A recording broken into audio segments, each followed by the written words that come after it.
This is WGN, the voice of the people, Chicago. Due to the World Series broadcast, Painted Dreams will be heard at 12:45 each day. Front Page Farrell was canceled today, and the Wheatina Playhouse will be broadcast 15 minutes after the ball game. WGN, Chicago. Gillette presents the World Series. Good afternoon, ladies and gentlemen. This is Bob Elson at the Yankee Stadium in New York on a perfect baseball day. For those Brooklyn Dodgers and the Yanks are warming up for round two in the big battle for baseball's World Championship. As I'm sure you know, this is another broadcast from the cavalcade of sports presented by the Gillette Safety Razor Company. Your radio host of all the major boxing bouts, the Sugar Bowl football game, New Orleans, the Orange Bowl game at Miami, the East-West All-Star game at San Francisco, the Professional Football Championship playoff, the Kentucky Derby, and other top events on the nation's sports calendar. Over 300 radio stations from here to Honolulu are airing these games through the facilities of the Mutual Broadcasting System, affiliated stations, and the Canadian Broadcasting Corporation, while shortwave embraces the rest of the world. Our lineup is the same as yesterday's, with Red Barber and Bill Corum right here with me, all set to go. And as usual, Gillette's advertising messages will be spotted so that you won't miss a single second of action on the ball field. As I've already told you, I imagine your two main concerns at your end of the radio are the weather and the starting pitchers. Let me tell you again, the weather is absolutely perfect. The starting pitchers, and by the way, they're coming out right now. There's Whit Wyatt coming out for Brooklyn, and Spurgeon Chandler is going to pitch today for the Yankees. The 68,540 fans who paid $265,000 to see the first game of the series yesterday sets new World Series records, attendance, and total receipts. Exaggerated estimates of the Yankee Stadium's capacity led many stay-at-homes to doubt the ball yard was filled. Actually, the stadium seats about 69,000, and when the 500 working reporters are added to the paid attendance, that is capacity figure. Whenever the stadium has housed baseball crowds above 69,000, and it has many times, standing room tickets were sold. But World Series rules forbid selling more tickets than there are actual seats. You know, it's just as well that the second game of the World Series has come along as fast as it has, because ever since the last out yesterday, the 70,000 fans who were jammed in here to see that great ball game have been discussing that game. Yes, I imagine it's been played over and replayed hundreds and hundreds of times. Medwick's great catch on DiMaggio's fly ball. Personally, I think without going overboard one way or the other, I can say that it's one of the two greatest catches I've ever seen in a World Series. Medwick's catch of DiMaggio's fly ball yesterday, and Ripple's catch at Cincinnati last year, and I think Red Barber will bear me out on that because we both practically left our chairs, were two of the greatest catches that we've seen in many and many a World Series game.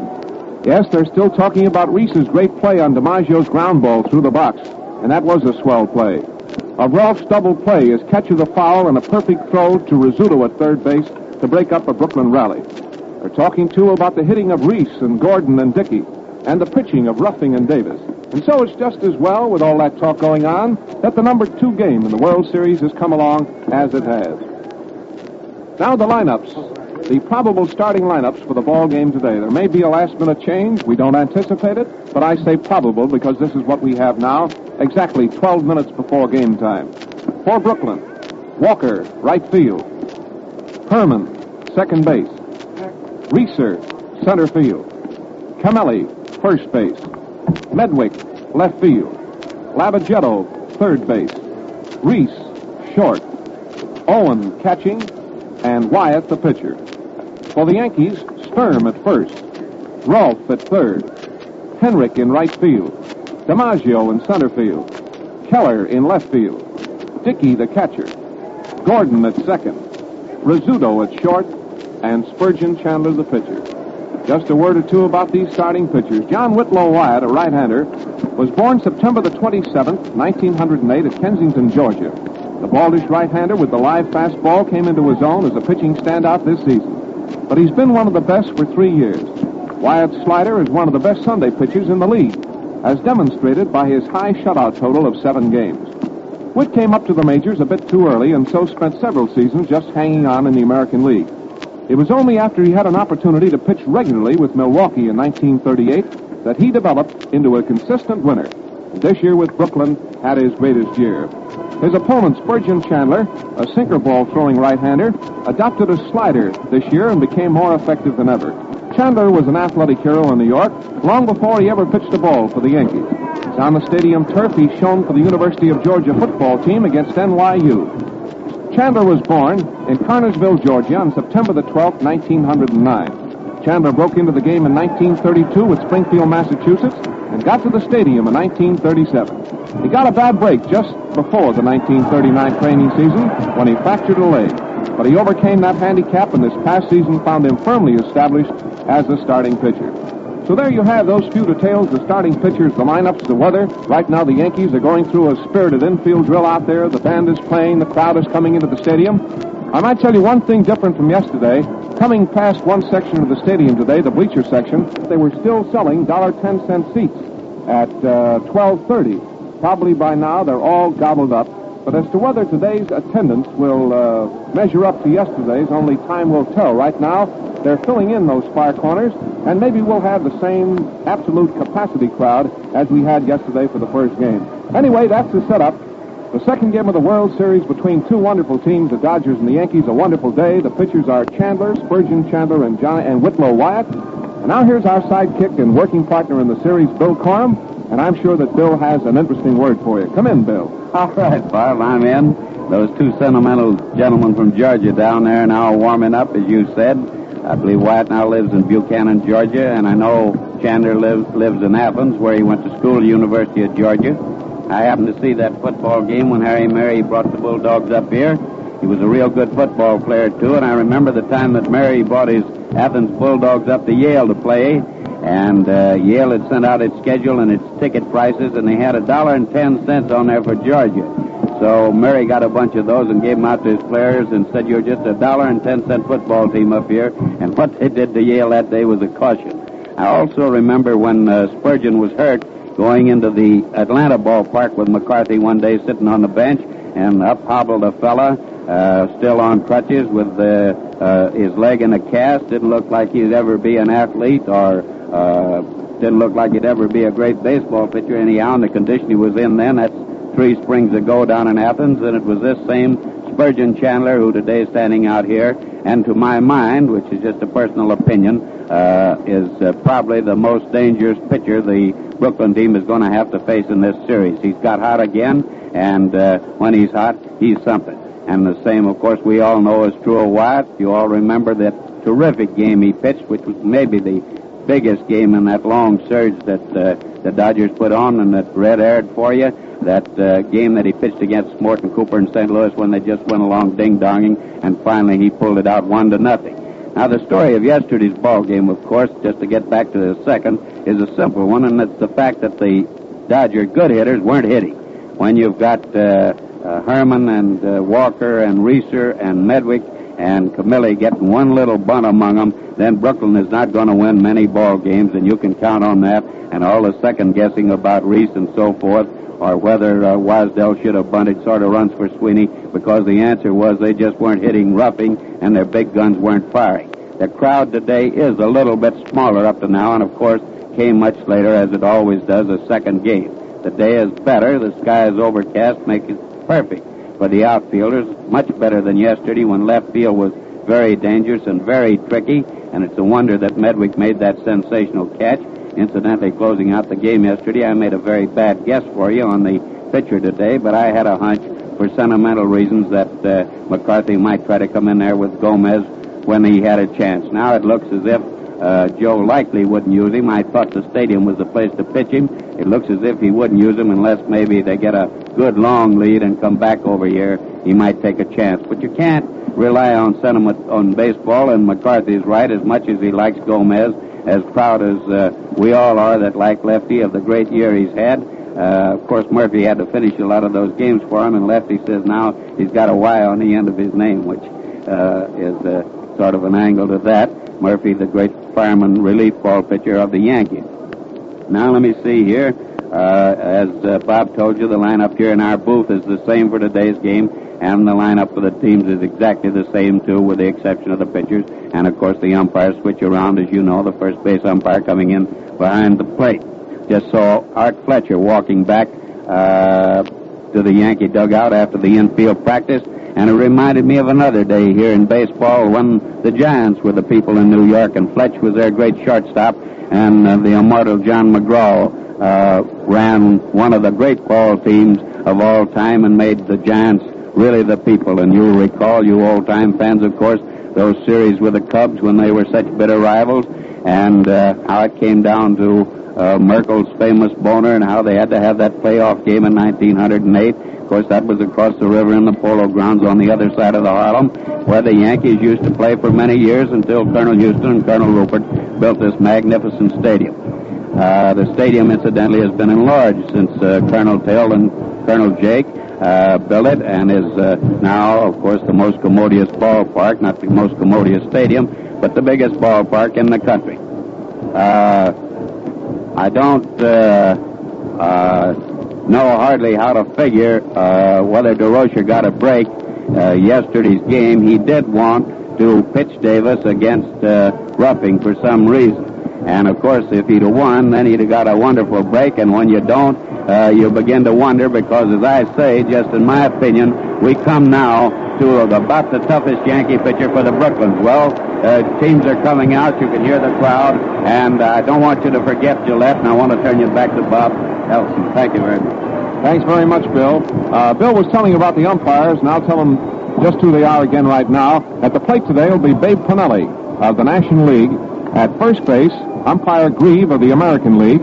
At second base, umpire Getz of the National League. And at third, umpire McGowan of the American League, who was back at the plate yesterday. The diamond is all cleared. The boys have gone around the infield with their rakes and rollers and mats. They have it all in swell shape, and they're just about all set to go. However, before they do get set to go, here's something I'd like you to know. No doubt about it, fans, you can't hope to get a decent shave if you use a misfit blade in your Gillette razor.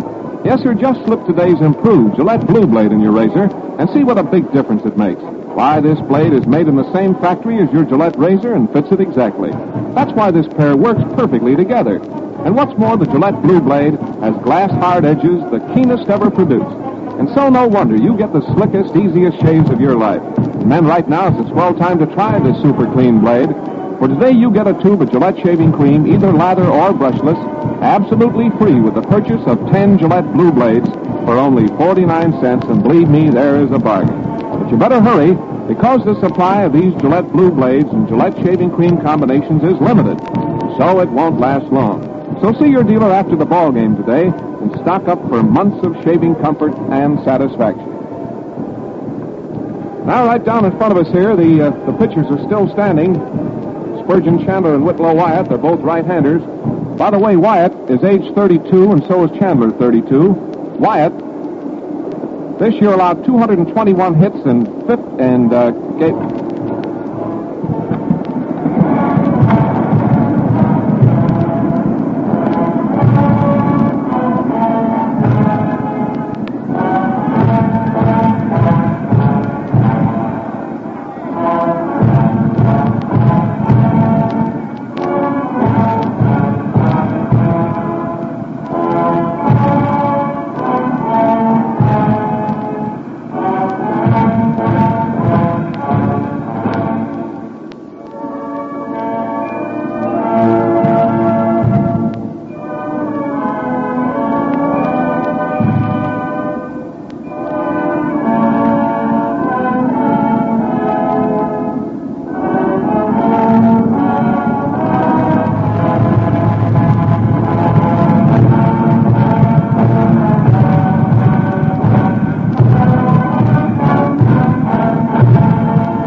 Before the playing of our national anthem, is that both these boys are 32 years of age, and I wanted to tell you about the shutouts. Wyatt has pitched 7 shutouts this year, and Chandler has pitched 4, and neither one of these boys has ever appeared in a World Series.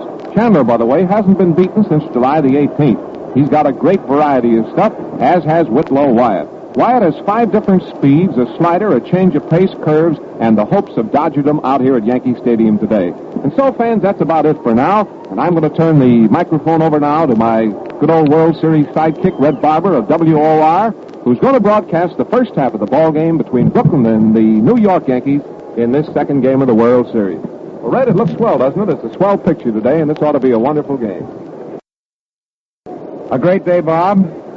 A great setting, and there was some haze until just a moment ago. And now the sun is breaking through, and it is as bright at the moment in left field. You remember Bill Corum was saying a few moments ago how dangerous left field was on account of the sun. Well, it's going to be just about that dangerous today because the sun is now pouring forth. And here at the stadium, left field is the sun field. And the two Georgians. Well, I guess when you figure these two right-handers starting, it's almost a question of a national theme song about Georgia on my mind. Spurgeon Chandler of the Yankees and Whit Wyatt of the Dodgers are both getting ready. Wyatt is at a degree of a disadvantage when he is pitching in a foreign park, for the reason that over the years, Wyatt's record, if you find that he's going to have trouble, he's been having trouble in the first inning. And I know that 2 years ago, he was trying to analyze his trouble, which he was usually having in the first inning, and he continued his warming up when he was at Brooklyn right until it was time to go to the mound. However, in visiting park, he can't do that. And now the 4 umpires, Coach Fletcher of the Yankees, Coach Dressman of the Dodgers, who are finishing their discussion. They are more or less refreshing themselves on the ground rules, which they very thoroughly canvassed yesterday. If you'll recall, they were up there about 6 minutes going over them. At the moment, the public address system is barking forth the names of the batting orders. Bob Elson gave them to you a few moments ago. I'll just go back over in case you just tuned in. For the Dodgers, leading off is Dixie Walker, the right fielder. Then comes Billy Herman at second base. Reza in center. Camilli is at first base, hitting fourth. Medrick in left. Lavagetto is at third. And there the Yankees going out to take the field. Reese is hitting seventh, playing it short. Mickey Owen catching, hitting eighth. And the pitcher is Wyatt, who in the last pennant race won 22 and lost 10. For the Yankees, Sturm leads off, plays first. Rolfe hits second, at third. Then comes Henrik in right field. DiMaggio in center, hitting fourth. Keller in left. Dickey catching, batting sixth. The great veteran for this past season. Caught over 100 games for the 13th year in the big leagues, and that's an all-time record. And that broke a record which he'd held jointly until this past year with Gabby Hartnett and Ray Shaw. Gordon at second. And the question today is, what can any second baseman do that Gordon can't? Rizzuto at short, hitting eighth, and Chandler the pitcher. We're just a couple of seconds away from the first pitch as Chandler takes the mound. And now, on this Gillette broadcast, let's pause for 10 seconds for station identification. This is the Mutual Broadcasting System. WGN, Chicago. With 1 or 2 more preliminary pitches remaining, and they're going to be curves, Chandler is on the mound to start for the Yankees. Bill Dickey is his battery mate. At first base is Johnny Sturm. At second base, Joe Gordon. At shortstop, Scooter Rizzuto. And at third base, Red Rolfe. Out in left field, and it's the sun field here at the stadium, is Charlie Keller. In center, Joe DiMaggio in right field, Tommy Henry. And Dixie Walker stepping in. And one of the most pertinent points when the hours have passed, and you begin to think about yesterday's ball game, is the fact that the first 6 hitters in the Brooklyn batting order managed as a total to have 1 stretch single between them. And that's the point that Corum emphasized in his opening remarks to you today. Now Dixie Walker up there. First hitter, and takes the pitch in for a called strike. Chandler came right down off the hands over the inside. Called strike 1. It's a brilliant sunshiny afternoon. Manager DeRocha is coaching back at first for Brooklyn here at the start of the game. He coaches down there the first 2 or 3 innings and then gives way to Carden. Dresden back at third. Walker takes strike 2.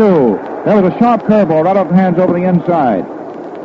And Dixie Walker, who began the ball game yesterday by accepting 4 pitches, all for balls, now has taken the first 2 pitches today and is behind 0-2. Walker wearing number 11. Left-hand batter takes a curve that is high on the outside for ball 1. That was a big bender. A big jug. 1 ball, 2 strikes. Thrown high and on the outside. From a right-hander to a left-hand batter. Babe Pinelli of the National League working balls and strikes back of the plate. Chandler stretches, kicks, throws. Walker swings and beats a fastball down onto the ground and back foul. It's still 1-2. The 3 base umpires. Grieve of the American League behind first. Getz is the National League back of second. And Bill McGowan, who's the umpire-in-chief yesterday, back of third. The umpires every day pivot one base, which means that tomorrow the first base umpire today will be back at the plate, and et cetera, right around in that clockwise fashion. Chandler goes back to the mound, rubs up a new ball. 1 ball, 2 strikes, Dixie Walker, first hitter. This is the second game of the 1941 World Series. And the Yankees, of course, won yesterday 3-2, and they're 1-up. They won their last 10 World Series games. Chandler pitches, fastball low inside, just missing. 2-2. Chandler not too pleased with that decision. Moves around, kicks a little dirt. 2 balls, 2 strikes. Outfield is shaded toward right on Walker. Right side of the infield is back. Rizzuto at short has moved a couple of paces in toward the bag, leaving the biggest hole in the infield between third and short and the biggest hole in the outfield left center. Walker takes strike 3, a curve right through there. And Chandler caught him between swings, and it's called strike 3. So it is 1 man up, 1 man down. Billy Herman, veteran second baseman, so many years with the Chicago Cubs. This year, after the season began with Brooklyn, right-hand hitter operates deep back in the box. His rear foot's on the back line. Gets away from a pitch that's right in there at the hips, a fastball that went all the way through and back to the stands. Dickey didn't even get a glove on it. Ball 1, of course. The outfield is around toward left on Herman. He's a great batter to hit behind the runner, but they play him to pull when the bases are empty. If there were a runner on at first or second base, the chance of the Yankee outfield would be back the other way. But as it is, it's around toward left. Now the sun is shining just as brightly down as it was at any time yesterday. Center field and left field. Shortstop and third base. Those are the main sun sectors. Herman crouches, takes a fastball laid right through there for a called strike. 1-1. And already, this early in the game, Chandler has shown an amazing amount of stuff and that he is quick. 1 ball, 1 strike. The throw, the curve on the inside for ball 2. 2-1. It's funny how the weather has changed right here. 10 minutes before this ball game began, the skies were overcast and hazy. So much so it was so noticeable that Coram pointed that up. And just as I came on, the sun broke through. Herman hits a bounder down toward second. There's Joe Gordon backing up. Plays it over to first. Plenty of time, and Herman is out. Second to first. Now it's 2 up and 2 gone. No score. It's just the beginning. Top of the first inning. Second game. And here is Pete Reza, who won the batting championship. Mark of .343. His first full season in the big show. Left-hand batter. The outfield's around toward right. You know, this last month has set a record in New York for the least amount of rainfall. And the outfield this afternoon is as fast as an outfield could possibly be. It is absolutely bone dry. Reza runs up his over with bunt and then takes a pitch high for ball 1. He's quite a threat, of course, to bunt because of his tremendous speed of foot. The right side of the infield is back, but the left side is enclosed, and Rolfe is right off of third, ready to come in. Chandler, a full sweeping stretch overhead. Kicks, throws. Reza takes a called strike. Fastball right off the knees on the inside. 1 ball, 1 strike. The infield and the outfield are dry. That means that they are brilliantly fast. The outfield have to be extra alert. The balls won't get through them. There's a curveball under the shoulders. Good for call. Strike 2. And Mr. Chandler is really chunking that rock. 1-2. Taking his time. Dickey is a genius at gating pitches. Reza standing right up there against the plate waiting. There's Chandler monkeying around, asks for the sign again. And there he is pumping. Delivers overhand. Reza takes a half swing and then doesn't go on a low curve, and it is ball 2. 2-2. In other words, that half swing is the one thing that keeps an umpire between Scylla and Charybdis. And they have to gauge themselves more or less by whether a batter breaks his wrist or not. In other words, going by his real intent to swing or not to swing. 2-2 pitch, swung on as a bouncing ball, back foul. Hits down onto the plate. Dickey, the catcher, takes it in foul ground. It's still 2-2. 2 out, nobody on. Not a base runner so far. You're in the top of the first inning. Chandler's very quick. He's a big, rangy right-hander. Comes on again, 2-2, and misses with an outside curve, and the count runs full, 3-2. Reza very calmly backs out of the box, leans down, gets a little dirt. Ralph Camilli waiting on deck. Should Reza get on? Ralph, of course, since 2 strikes were gotten to Reza, moved back to a deep position, about third. Chandler delivers 3-2. Reza swings and misses on a high fastball that was a shade toward the outside. And Chandler struck him out. And thus it was nothing across for the Dodgers. Top of the first inning here at the stadium. For the Yankees, it will be Stern, Roth, and Henrik as the first 3 hitters. Any one of the trio gets on and stays. Then, of course, DiMaggio, who yesterday afternoon was robbed of first a home run and then a single. And any other day, DiMaggio would have had 2 for 4. Yesterday, he wound up 0 for 4. Now, there's Whit Wyatt walking out to the mound. And Mickey Owen is his battery mate with the tools on, back of the plate. Camilli at first base. Herman at second. Reese is at short. At third, Lavagetto. Going out to left field is the stocky figure of Joe Medrick. In center, already waiting, is Reza, checking his sunglasses, looking up at the sky, which is tough. The sun broke through just about 3 minutes before the cry of play ball sounded. And Whit Wyatt is another one of the many ball players to come back to the stadium. Of course, he never was a Yankee, but when he first came up into the major leagues years ago, it was in the American League, and he came up with Detroit. Then later went to Chicago. And, of course, Wyatt told me that he doesn't ever remember pitching a complete game or a win here at the stadium in those early years. And as he said before today's ball game, he wishes to sort of rectify the record on that account if possible. Wyatt taking his time, going down. Johnny Stern, who got the first hit of the World Series yesterday on his first at-bat. And he has just had 1 hit so far, 1 for 4. 1 for 3. On his 4th at-bat, he was not charged with an official at-bat as he was hit on the right hip. Johnny Allen side-armed it. There's Stern. Slender right-hand batter. Outfield shaded toward right. Right side of the infield is straight away in its normal depth. Reese is straight away at short. Lavagetto is a step wide and in close by third. Now Wyatt takes the sign for Mickey Owen. Stern choking that stick just about an inch. Standing midway in the box, feet wide spread. Wyatt kick throws. Pass ball right through for a tall strike. Nothing in 1. When Wyatt pitches, he wears the facial expression of a wooden cigar store Indian. No change of emotion at all. He's a very somber-looking fellow out there. Thinks through and is very deliberate. There he is studying, not moving a muscle. He's making Stern wait. Wyatt still looking. Now he's ready, and now Stern starting to back out. So Wyatt starts looking into the stands. You may be here a long time today. Now Wyatt pumps twice, delivers, Stern swings and fouls the curve out off the thumbs down by his feet. Curveball breaking in on his hands. It's nothing in 2.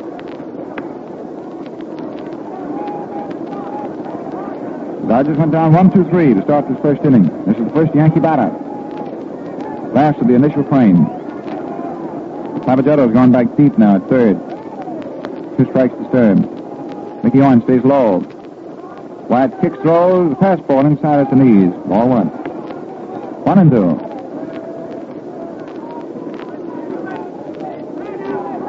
Pinella, the plate umpire, working off the catcher's right shoulder into the crack between the receiver and the left-hand batter. Wyatt pumps easily, delivers, pass ball swung on a miss for strike 3, and Stern went down swinging. And so far, all we've seen and nothing else is just pitching. 2 great right-handers going up against each other, each making his first appearance in the World Series conflict. Red Rolfe was 1 for 3. Leans over the plate, is set to bunt. Infield is up a step with Lavagetto in close by third. Rolfe pulls the bunt down toward second. Billy Herman comes in, has to go fast, takes the play, not in time. In fact, Herman doesn't even throw. And Rolfe beautifully drags a bunt single past the mound toward second base for the first hit of the second World Series game. Herman came in on one of those do or you don't plays, scooped it up with his bare right hand, and then realized that Rolfe already had beaten the play, so Herman then did not risk a needless throw. And so it is a beautifully dragged bunt single toward second base. That's the first hit. Now we have the first base runner. Camilli moves over to hold first against Rolfe as Tommy Henrik steps in. He went 0 for 4 yesterday.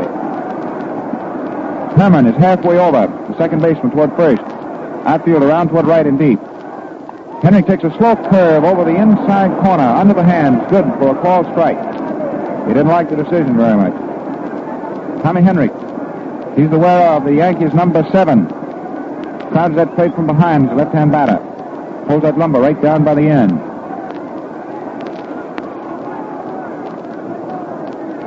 Very definite long-range threat. There's Wyatt letting him wait. Rolfe leads off first. Wyatt delivers a slider that just misses low and outside. Ball 1. 1-1. Wyatt kicks a little dirt in front of the mound. And now the overcast condition of the skies has returned, and it is again sort of half hazy. You do not see a single patch of sun on any portion of the field. And Henry gets tired of waiting for Wyatt and backs out. What is happening now is that Wyatt is giving the Yankees a bit of the same treatment that Ruffing gave the Dodgers yesterday. So we have that jockeying going on. Henrik takes a fastball low and outside for ball 2. 2-1. However, both Ruffing and Wyatt are at all times very deliberate workers, very careful, in no hurry. No score. Rolfe, the runner at first, dancing down 3 steps. Henrik takes a low curve for ball 3, and Wyatt's behind 3-1. Art Fletcher is the third base coach for the Yankees. Earl Combs, back at first.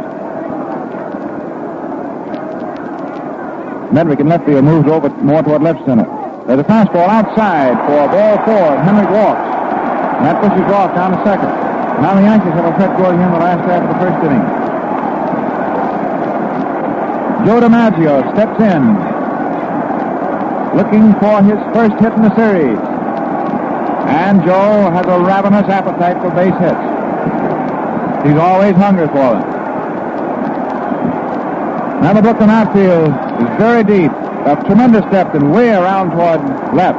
The infield is straight away. Up 1 step on the right side, and it's full depth on the left. DiMaggio, great right-hand batter, crouches over the plate. DiMaggio swings at a batting ball to short, reached up close to Herman, 1 out. The throw to first is a double play, thanks to Camilli. Camilli came up with Herman's low throw, took it out of the ground. And DiMaggio cracks it to a double play, and it is no score. No score, and that ends the first inning. Fans, if you tuned in late this afternoon, you missed far more than the play-by-play story of this first inning, which really was exciting. You missed hearing that your Gillette dealer has a banner-line bargain of shaving comfort waiting for you. It's a free tube of Gillette shaving cream. Yes, I said free, lather or brushless, with the purchase of 10 Gillette Blue Blades for only 49 cents. Now the supply of the special World Series combinations won't last long. And so right after the ball game today, head for a nearby Gillette dealer. Start enjoying today the slickest, best-looking shaves of your life. Second game of the World Series is going into the second inning here at Yankee Stadium, and here's Red. And that double play was flawlessly executed. DiMaggio hit a sharp ground ball, which was not of a big hopping variety. It was a grass cutter and was skimming. Reese, who was outstanding yesterday, very coolly came up with it, flipped it over to Billy Herman, a perfect toss to the second baseman, who then in his hurried throw to double DiMaggio at first, threw it into the ground on the right field side of first. And Camilli just leaned down and picked it off the ground just as easy as you get that shave with a Gillette Tech. And that was a double play, and end of the first inning. And so at the end of the first inning, it is no runs for either side, and Camilli is first step now in the second. Outfield around toward right. Rolfe swings, has a long fly ball into center, but DiMaggio is waiting for it, and takes it easily. 1 up and 1 gone. That's the second inning. No score either way. Joe Medrick was fast to single over the 9th inning yesterday and has 1 for 4. So far has the catch of the series to his credit. Frederick up. Outfield is around toward left, particular center field of DiMaggio. There is not a breath of breeze today, not a breath. China pitches, Hedrick swings to a curve, there's a line drive to left center, and it flew to deep left center. Medrick holds on at first base. DiMaggio flipping his throw into second. A long single to Medrick to deep left center field. DiMaggio was off like a shot. And as I told you in the first inning, the outfield is very, very dry, and balls run like fury. But DiMaggio got over and prevented the ball from going through. And Medrick opens up with the first Brooklyn base hit today. Signal to deep left center field. But now it's Harry Lavagetto. No score. Medrick at first. Lavagetto 0 for 4 yesterday, right-hand hitter. Takes a fastball inside by the hands. Ball 1.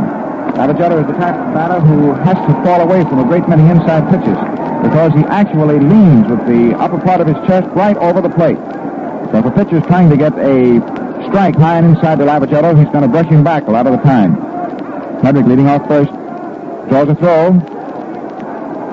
Stern returns.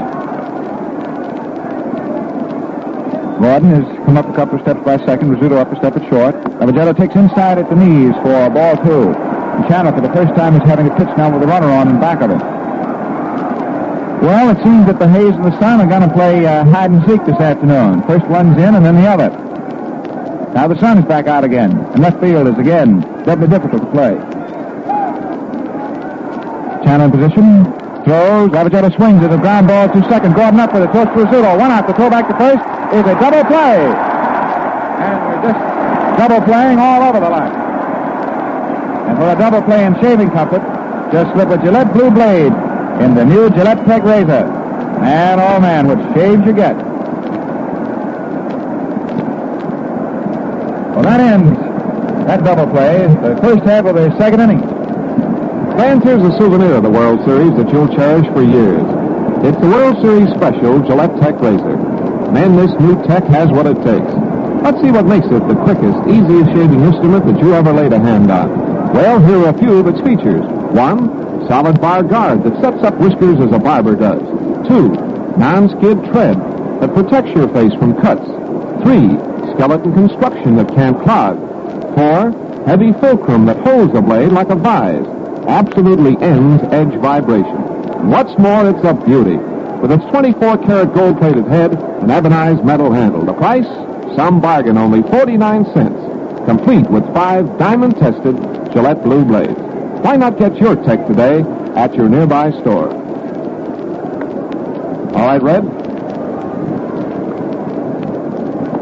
And the same type of double play that closed the ball game yesterday closed out the top of the second inning. Gordon, the second baseman, coming up with it, flipping over to Rizzuto. Rizzuto in the ninth inning was spilled quite severely by Reese yesterday. And this time today, with Medrick coming down, Rizzuto nimbly got way off the bag and had plenty of time to make his throw on to first baseman Johnny Stern. And so it was second to short to first. We've had 2 double plays in an inning and a half.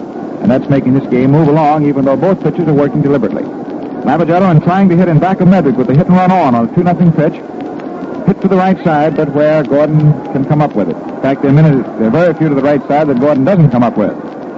And here is the very dangerous, the tremendously strong Charlie Keller, left-hand batter, crowding the plate from behind. Swings, hits a bounding ball just foul by an inch, past first base. Keller knocked it down partially with his glove, just enough to recover it. Throws down to Herman, the ball is passed around. Zigzag, crisscrossed. Wyatt standing coolly at the back of the mound. Lavagetto finally tosses him the apple.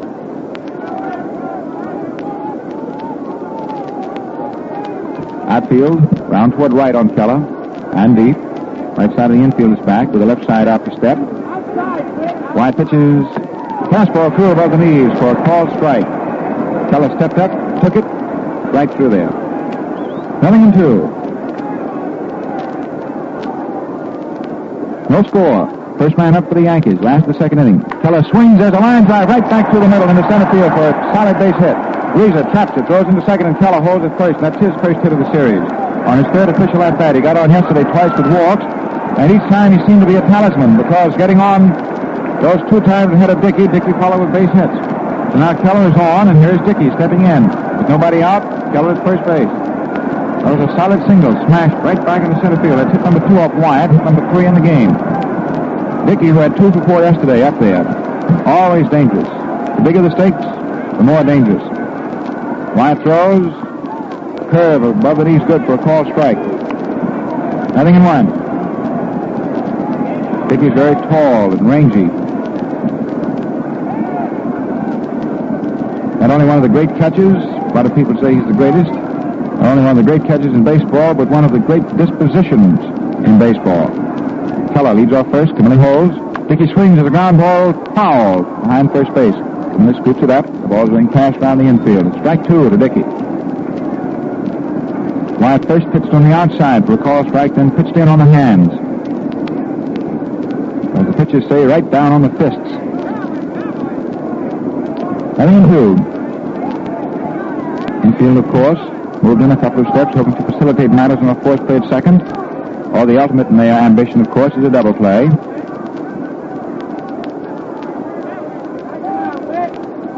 Wyatt throws. Dickey takes strike 3, a fastball, and Bill doesn't even turn and look around. He just goes right off toward the Yankee dugout. Apparently, Dickey stepped up to defend that plate looking for some soft stuff or a pitch on the outside, and Wyatt just ripped one right down the alley. Call strike 3. Now each Hurlab has a couple of strikeouts. And here's Joe Gordon. They didn't stop him yesterday, or even come close to it. 2 walks, a single, and a home run. He was a batting difference. Outfield, round toward right. Gordon takes a fast pitch on the outside. There's a throw down to first. Not in time. Keller coming back well ahead of it. Not even having to slide. Ball 1 on the outside. That was not a pitch out. Just a pitch that missed. Mickey Owen flipped it on down to first. Wyatt sets. Throws. Gordon takes a low outside curve after almost going for it. You could see his wrists start to set when he relaxed and took it. Ball 2. 2-0. Right side of the infield is back. Third baseman Navajetto is a step in closer to the line than usual. Outfield well around toward left. And Nedvik, as you can well imagine, is very deep in left field. Keller at first, 1 out. No score last to second. Gordon takes high inside, a fastball for ball 3. And now Wyatt is behind, 3-0.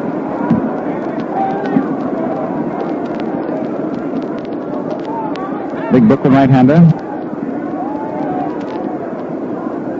Very serious yet calm demeanor. In position. Delivers right through there, and Gordon took it, and it's 3-1. 3 balls, 1 strike.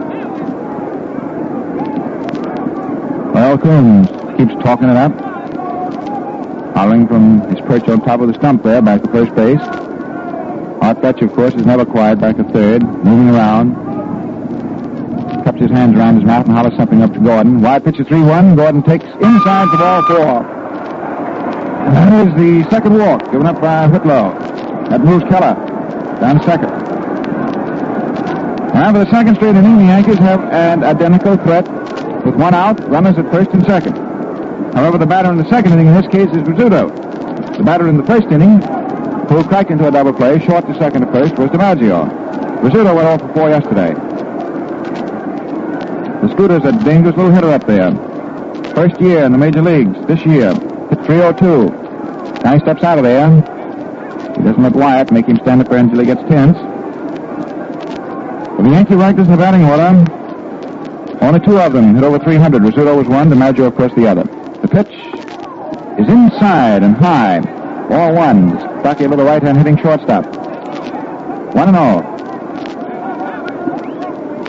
Keller leading down off second. Gordon off first. Infield up a couple of steps. Outfield around toward left. No score, but the Yankees again threaten. Wide pitches. Rizzuto swings, hits it down deep to second. Coming up the pace to first base. Rizzuto is snuffed out, and the other runners advance. Keller to third, Gordon to second. Rizzuto bouncing out second to first. The ball was hit toward the hole between first and second. By the time Herman came over and made the pickup, there was no chance at all for even a forced play at second base. Now the Yankees have runners at second and third. First base is open, and here is the Yankee pitcher, Spurgeon Chandler, stepping up. Chandler is the type of pitcher who really takes away with that ball and swings very hard.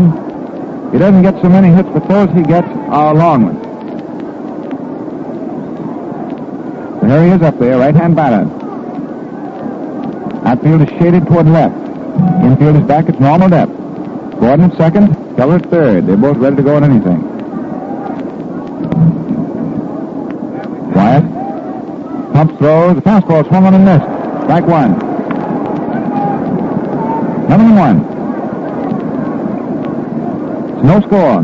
2 out. Yankees at bat. Last to second. Pitch to Chandler, giving that stick down by the end. Wyatt kicks, throws right through there for call. Strike two. Faster.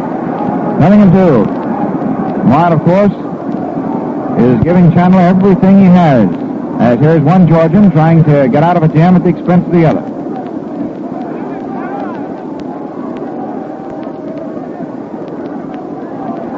Wyatt stands there very coolly. Chandler waits. The bat resting lightly on the top of his right shoulder. Now he cocks it. Wyatt pitches a curve which is hit down onto the plate and bounced for third. Lavaghetto is under it. It's a quick play to first and not in time. Chandler beats it out for a base hit. In comes Keller to score, and Gordon, trying to score two from second, is thrown out. Camilli to Owen. And the Yankees get a run. Chandler hit that curveball right down onto the plate, and Lavaghetto, the third baseman, stood helpless waiting for it to come down. It finally did come down, and Lavaghetto threw over to first base, not in time. Credit Chandler with a base hit to the third baseman and give him a run, batted in. Keller, of course, came home to score from third as Lavaghetto's throw went over to first. However, Gordon, after reaching third base, came right on in and tried to score two and was easily out.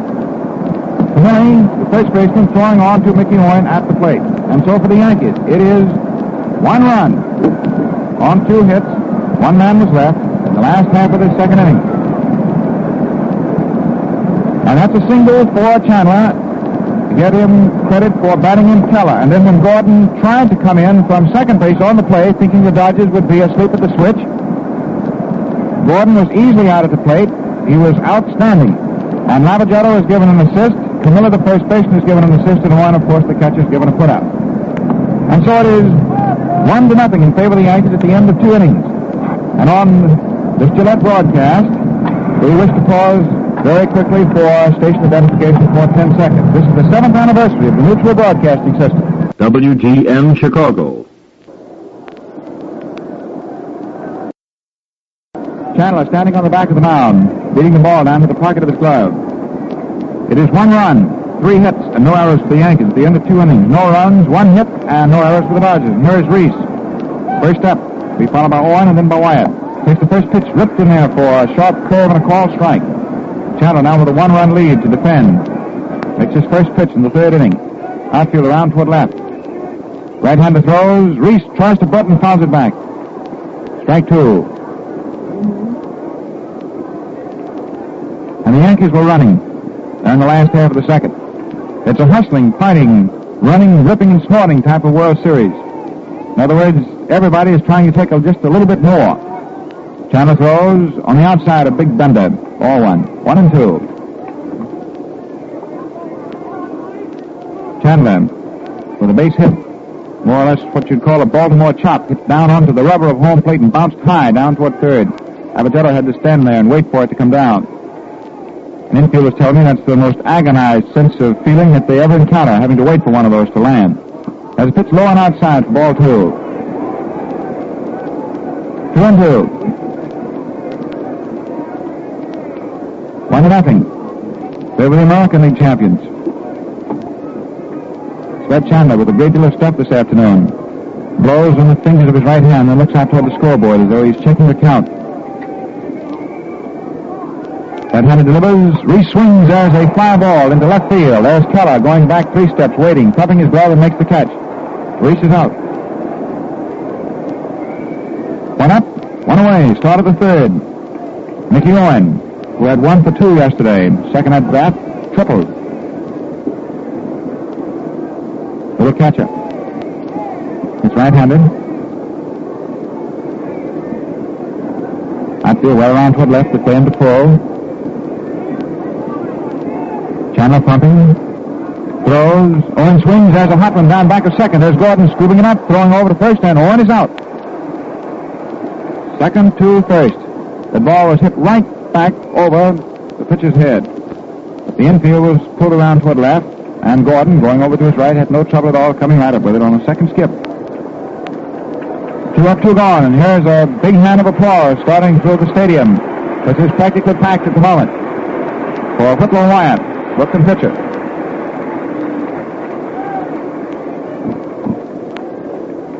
Wyatt, right-hand hitter, and one of the best hitting pitchers in the business.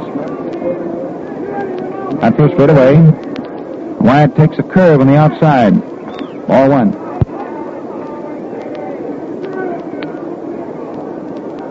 Two out, nobody on. Chandler working, of course, with full freedom on the mound. Delivers. Wyatt swings on a fastball, hits it down to deep short. There's Rizzuto up with it. The throw to first is plenty of time. Wyatt's out by about 5 steps. Short to first, and is slipping across for the Dodgers. Top of the 3rd inning. For the Yankees coming in the last half of the 3rd, it's the top of their order. Sturm, Roth, and Henrik. Say, this Chandler has plenty on the ball today. Friends, that's exactly what you would say about the improved Gillette Blue Blade the first time you use it. Wyatt, now strolling from the Brooklyn dugout out toward the mound. Taking his time, Mickey Owen with the tools on, waiting up there, back of the plate.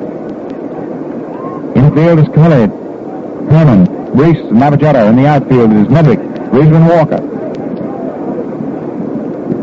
The total at the end of 2.5 innings. 1 run, 3 hits.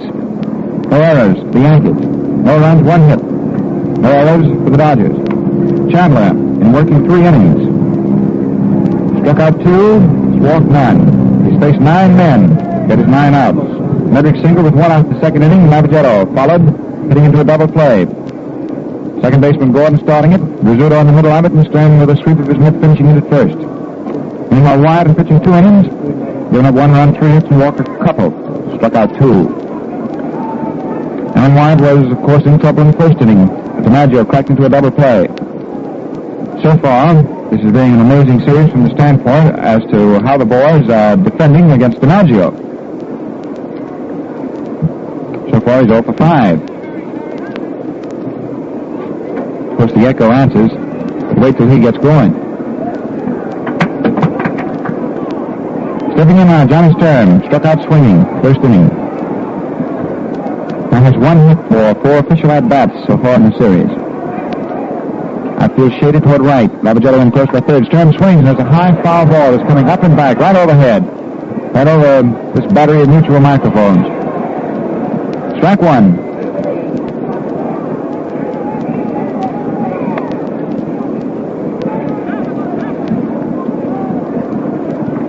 Mickey Owen, firing the new ball out to the mound, settles down, pumps the sign.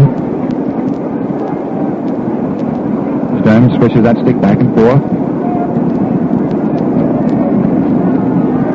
Here's Wyatt kicking high, throwing. Stern swings and puts a line drive right to first baseman Dolph Camilli. Throws it down easily and starts passing it around the infield. There's 1 up and 1 man gone. Stern, the first baseman for the Yankees, lining out to the Brooklyn first baseman, Camilli. Red Roth, who dragged a beautiful bunt single down toward second. The 1st inning, left-hand batter. He's an artist at that. Very smart ball player. Outfield around toward right. Biggest hole in the outer defense is left center. Infield is also up. And Roth bunts down toward 3rd and foul across the line. Mickey Owen, and picking up the ball with a quick gesture, was going to flip it to Lavagetta and then tossed it over his head as Harry was coming in too to defend against that bunt attack. And Roth, who dragged one with him across the right side of the infield, then pushed the bunt down toward 3rd and rolled a foot foul. Lavagetta remains playing in close. Roth has the Brooklyn infield very loose. Reese is up 2 steps at short. The right side of the infield is up 2 steps. Roth swings as a ground ball hit down back of first base. It's fair. Camilli's up with it. Steps on the bag, and Roth is out without even going down the line.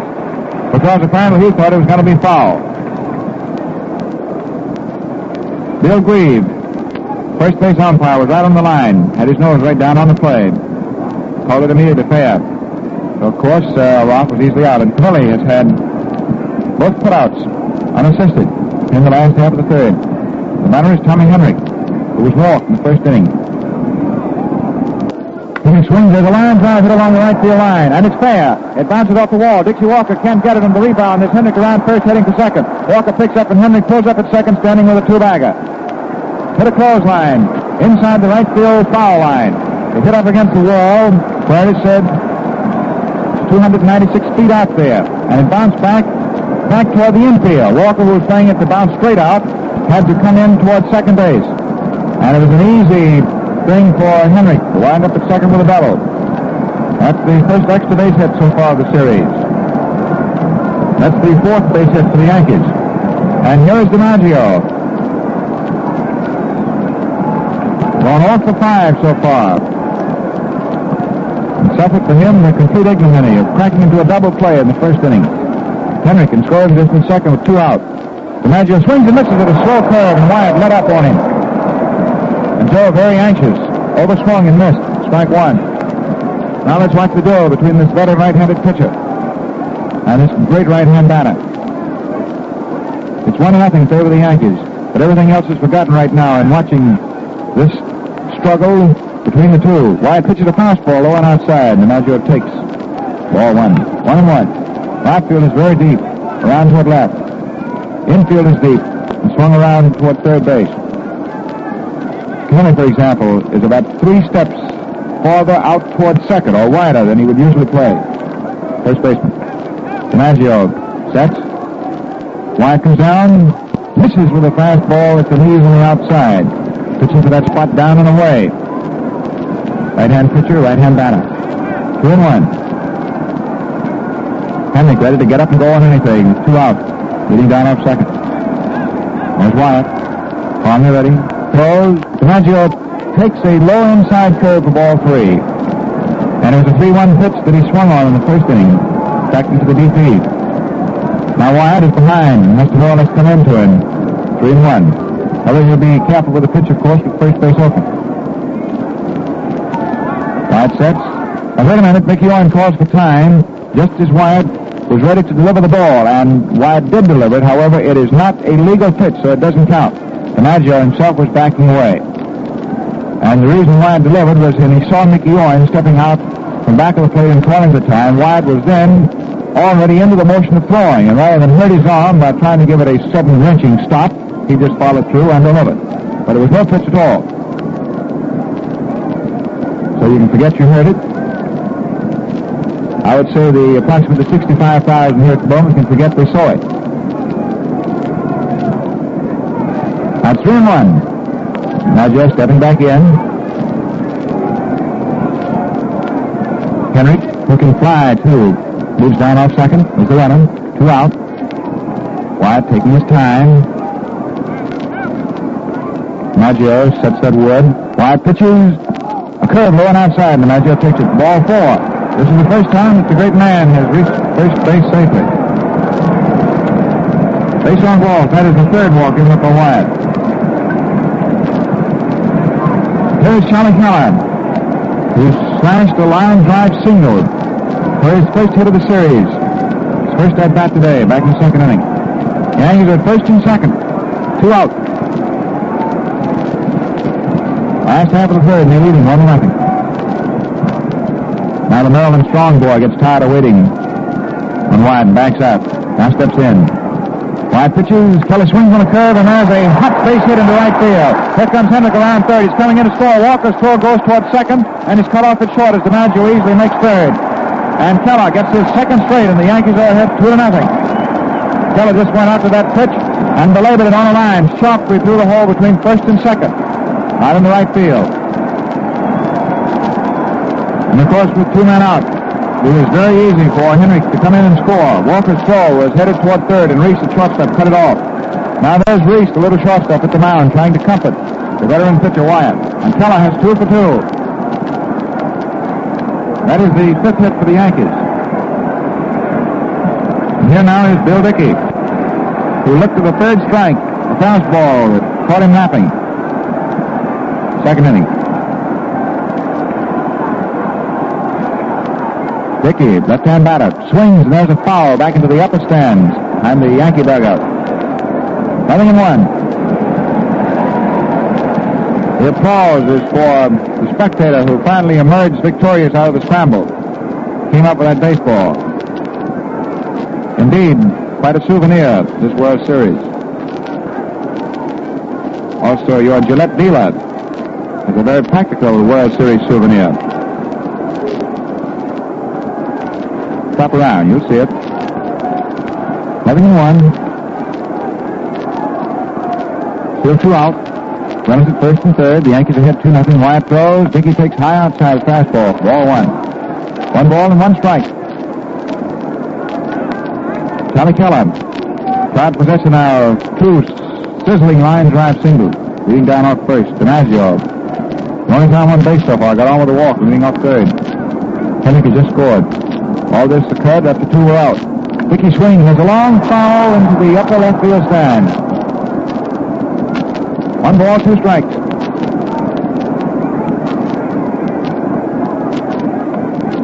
Talk about getting a bird's eye look at something. You know, one of the subway lines comes out of the ground right in back of center field here at the stadium. The Woodlawn Jerome subway line. And you can see the spectators just getting a split-second look down into the stadium as they go by on the subway. Wonder how much of it they say. Wyatt throws. Dickey swings as a bounding ball hit to Billy Herman at second. The throw is over to first, and Dickey is easily out before he's more than 3/4 of the way down. Second to first. And for the Yankees, a sudden explosion. Henrik's double, followed by a walk to DiMaggio and Keller's second pitch single. It is 1 run and 2 hits. 1 man was left, no books and errors. And it is 2 runs, 5 hits, no errors for the Yankees. No runs, 1 hit, no errors for the Dodgers. And that ends the 3rd inning. You know, shaving comfort's in the bag. If you accept Gillette's money-saving offer, you get a tube of Gillette shaving cream, lather, or brushless, free, with the purchase of 10 easy-shaving Gillette Blue Blades, all for 49 cents. Now remember, friends, the supply is limited, so hurry down to your dealers today and stock up. Introduce yourself to a new shaving thrill, and save cold cash, too. Well, the number 2 game of the World Series is going into the 4th inning now at Yankee Stadium, and here's Red Barber. Hello, Bob. And it's the top of the Brooklyn batting order. Walker, Herman, and Reza. We follow by Camilli. And nowhere in that section of the batting order has there been a hit forthcoming in yesterday's game or today. Chandler to get his first 9 outs. First but 9 men. Medvick with a very solid single in the second inning, 1 out. Robert Jordan trying to hit him back of him. Bounced into a second to short to first twin killing. And it is 2-0. Favor of the Yankees as they are trying to make this World Series status tonight read 2-0 their favor. They won yesterday, 3-2 score the first game. The Yankees have won their last 10 World Series games without a break. Talk about looking at the record. That's one you can really look at. Fred Walker, who first came up to the major leagues as a Yankee, takes a pitch inside for ball 1. Walker looks for the 3rd strike to begin this ball game today. Now the sun is certainly playing hide and seek back in the clouds. It's now sort of a comfortable, hazy afternoon without bright sunshine streaming down any particular sector. Chandler right-handed. Walker swings at a hot one, but hits straight to second baseman Gordon, who eats it up, throws over to first, and that's all for Walker. Second to first. 1 up and 1 gone. And Chandler continues moving along under a full head of steam. A bewildering assortment of stuff, and a curve and a fastball that are both fast. Billy Herman bounced out second to first the first inning. Takes a fastball inside and more or less moves him back. Ball 1. At 2 around toward left. Herman putting a stick by the end. Chandler throws, Herman swings, and there's a high foul behind the Brooklyn dugout, which is on the 3rd base line. And it lands into the upper stands, and there's a clean catch of it. That's a big round of applause. Talking to Tommy Henrik down at the Yankee cage while they were taking batting practice for today's ball game. Speaking of applause, let's see, here's a pitch to Herman. Low inside for ball 2. And Henrik said that in all his years in sports, not only as a performer but as a spectator, he never heard so much applause as for Medvick's catch yesterday afternoon. And that he, as an outfielder, appreciating the technical side to that catch, doing what had to be done, felt like joining in almost. There's a bounding ball hit down to 3rd. Red Roth is up with it. There's a throw over to first. in time, and Billy Herman is out, third to first.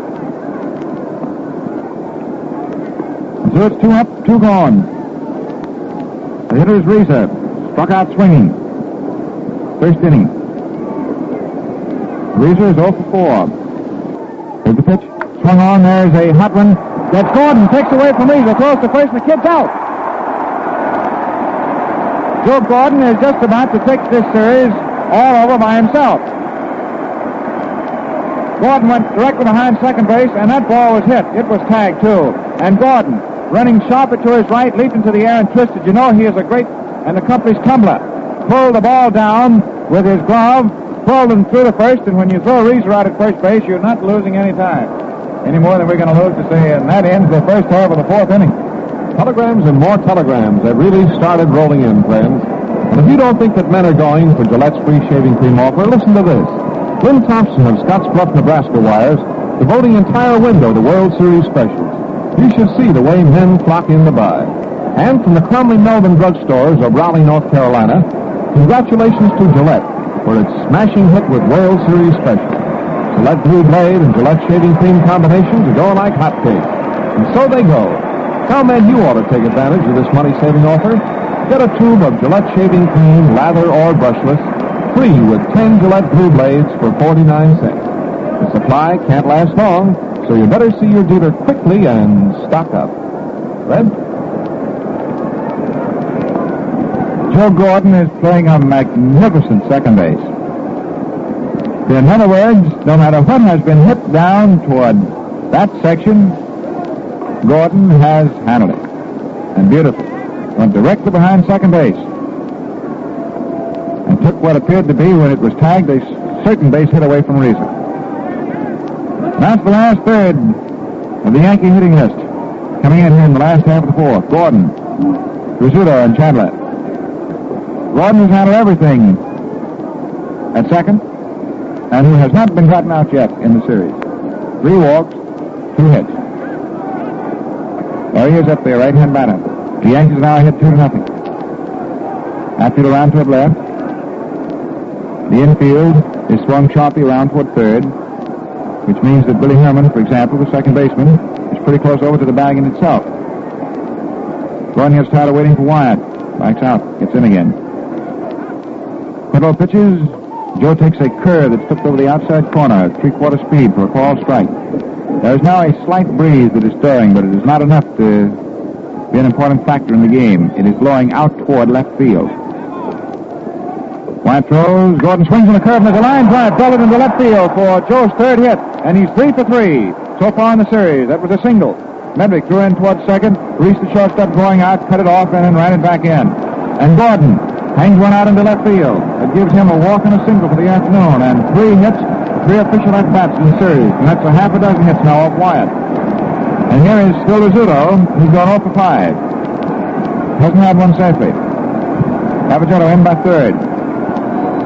This is not only a potential bunt situation for a sacrifice for the Yankees, but Rizzuto bunts for hits.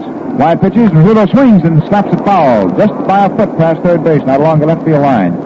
Hits the roll of canvas out there and kicks out into left field. Medwick retrieves and throws it out. 0-1.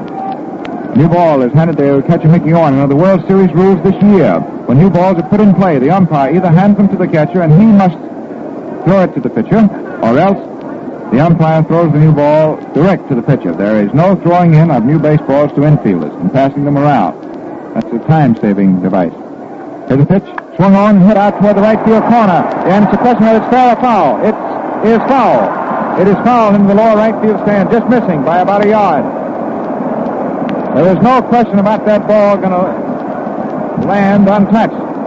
Walker, the right fielder, had no chance to get to it. It was a question of whether it would come down fair or foul. It was just foul. And into the lower right field stands. Now Mickey Orne is out at the mound talking to Wyatt. And Lavagetto was in talking to Wyatt.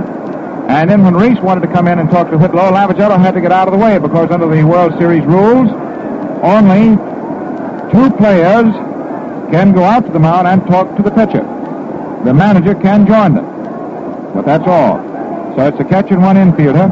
And in that case, Orne was out there. So when Lavagetto was at the mound and Reese, who apparently has taken charge in this series, when Reese wanted to come in and talk to Whitlow, Lavagetto had to get away. Now strike 2 to Rizzuto. They're waiting out. Gordon first. Camilli holding the inside corner. There's activity down in the book of bullpen. And Rizzuto gets tired of waiting on Wyatt and tips back out. Score is 2-0 in favor of the Yankees. And when Rizzuto steps out, Wyatt sticks his hands on his hips, his elbows akimbo, and looks around up into the stands as though he was counting the house. Now the series face right-hander throws. Rizzuto sits down. That was one right over the button of his cap. And it's 1-2.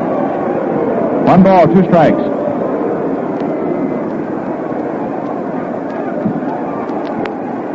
Wyatt slips his glove for the moment. Takes his ball and rubs it between both bare hands. Rizzuto sets. Stocky little brunette figure. The pitch is swung on. There's a half-line drive that Billy Herman pulls out with one hand, but he cannot recover in time to throw back to first. A great catch by Billy Herman of a half-line drive in a short right field. It looked when it was hit as though it were going in, but Herman tore back madly into right field, leaped up, and pulled it down with his gloved hand. And Rizzuto is robbed. A great play by Herman. He was given an ovation for it. That was the same type of base hit, Detroit, that Goslin broke up the World Series with in 1935, and Herman came within about an inch of catching that one, if you'll recall. This one he did catch. And up now is Chandler. That's 1 out. Gordon is still the runner at first. It's 2-0 still in favor of the Yankees. Chandler swings, hits the bounding ball down to short. Reached up with it, throws to Herman. 1 out. The throw to first is not in time. And Chandler, who can run, after all, he was a halfback at the University of Georgia in his football day, is safely on at first, beating the attempt to double him up. So it's a forced play at second base on Gordon. Reese to Herman. The 2 Louisville, Kentucky boys coming up with that, at least as far as their baseball beginning traces to Louisville. Herman, of course, makes his home in Indiana. That's his home state. Reese, of course, is at home in Kentucky. So Chandler with a force out. On at first, 2 gone. Johnny Stern up first, third at bat, which means the Yankees are starting down for the 3rd time. Stern, the leadoff, is 0 for 2.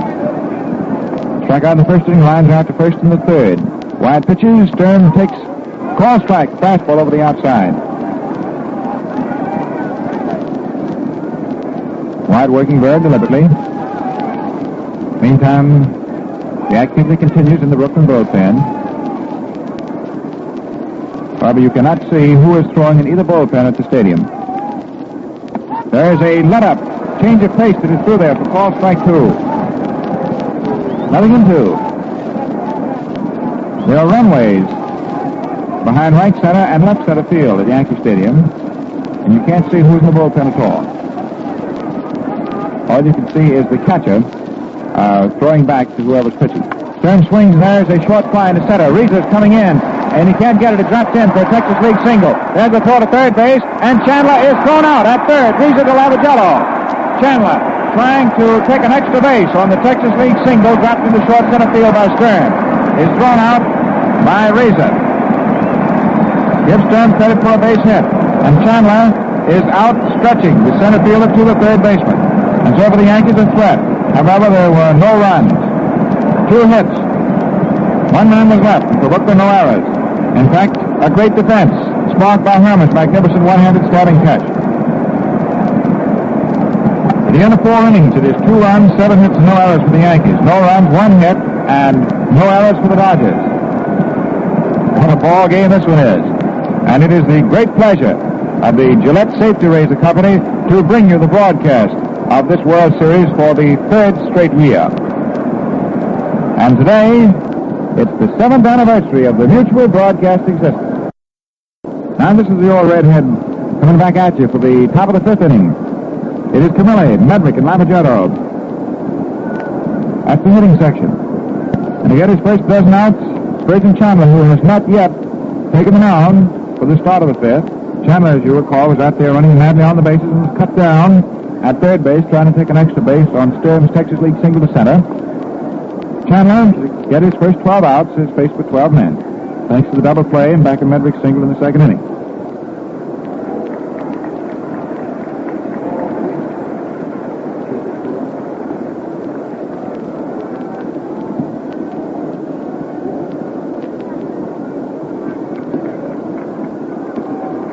Greaser, the center fielder, came up with that base hit by Stern. Threw it on to Lavagero. Bob Connor standing to one side. He's going to have a long wait. Chandler is just now stepping onto the rubber. Throw down a few pitches. And there are a couple of carrier pigeons that are turned loose. There's another one following a third, and they're circling around. Here in New York, quite a few of the papers use carrier pigeons for different purposes, to carry news and also sometimes to carry negatives for print. And you see them, stadiums, the Polo Grounds, and the Ebbets Field, the other sports stadia around. Every few minutes, there'll be a burst of them. Hickey turns around, gets another baseball from head umpire and umpire-in-chief today, Dave Pinelli, National League staff, for no other reason than the fact that Chandler wanted another one. Now Chandler's finally leveled up. 2-0 in favor of the Yankees. And the Dodgers have been just as muzzled the first 4 innings today by Chandler as they were the first 4 innings yesterday by Ruffin.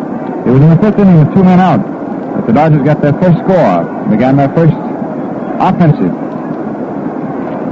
Now here's the 5th inning today. At this stage of the ball game, yesterday, the Yankees were ahead 2-0 when the Dodgers came in for the 5th. Now the Yankees are ahead 2-0. The Dodgers come in for the 5th again. Here's Camilli.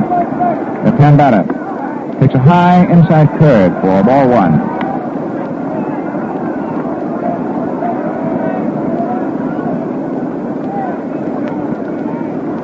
Joe Medrick standing in the ring on deck. Chandler throws a strike right under the shoulders. That was almost, you might say that was a short screwball, a reverse curve, broke backwards slightly. That's 1-1. I feel around toward right on Dolph. Look from first baseman, takes a pitch on the outside for ball 2. 2-1. Money so far has been stopped. It's 5 times at bat, and all official will go for 5. And DeRocha has changed his superstition. Today he's still on the coaching lines as we hit the 5th inning. He takes high for ball 3. In the last month of the pennant race, DeRocha, for some reason, figured that it was good luck to coach no more than the first 3 innings and then retire in favor of Corridon. But after losing yesterday and being behind today, the whip at MGR is still out there back at first. You hear him hollering in a very throaty voice. Chandler pitches 3-1, high outside for ball 4, and Camilli for the first time in the series gets on safely, base on balls. This is the first walk given up by Chandler. It is the first cracking in his control pitching. And Medrick, who has broken 1 hit, line drive single to left center, is now coming up for his second at bat. And Joe now has 2 hits so far in the series for 5 tries. And Camilli just moved on down to first base. A walk.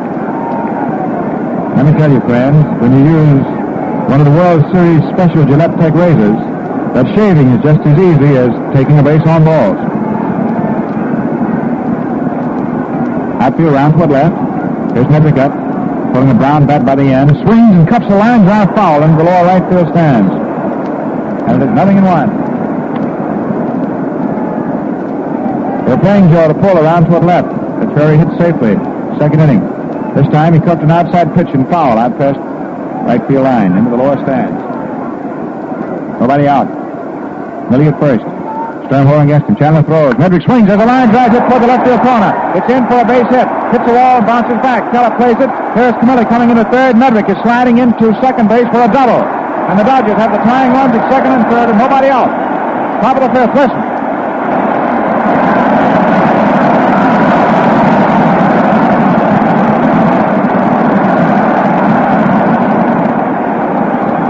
Spurgeon Chandler came down with a sidearm pitch, a sidearm curve, and threw it right into Medrick. And Joe stepped into it and wheeled it away into the left field corner. Bursting with an outside pitch foul into the lower right field stands. This one he close sharp into the left field corner.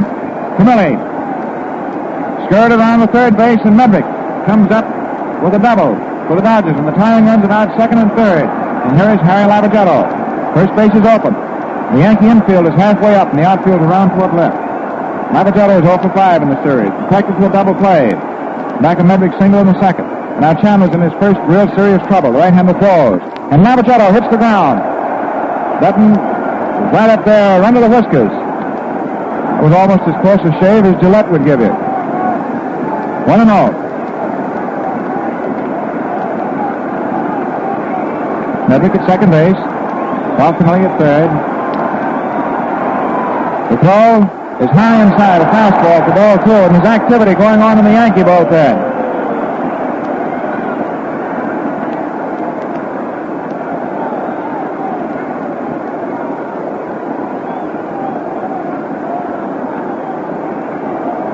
Lavagetto digging in.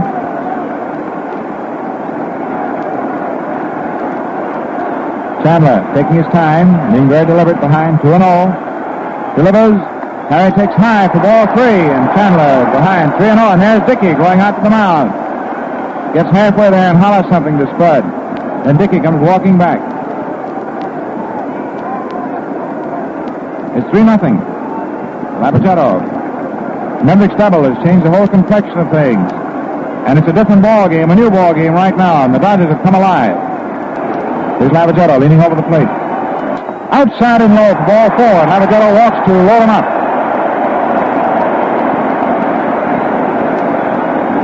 Now it is 3 on in the top of the 5th.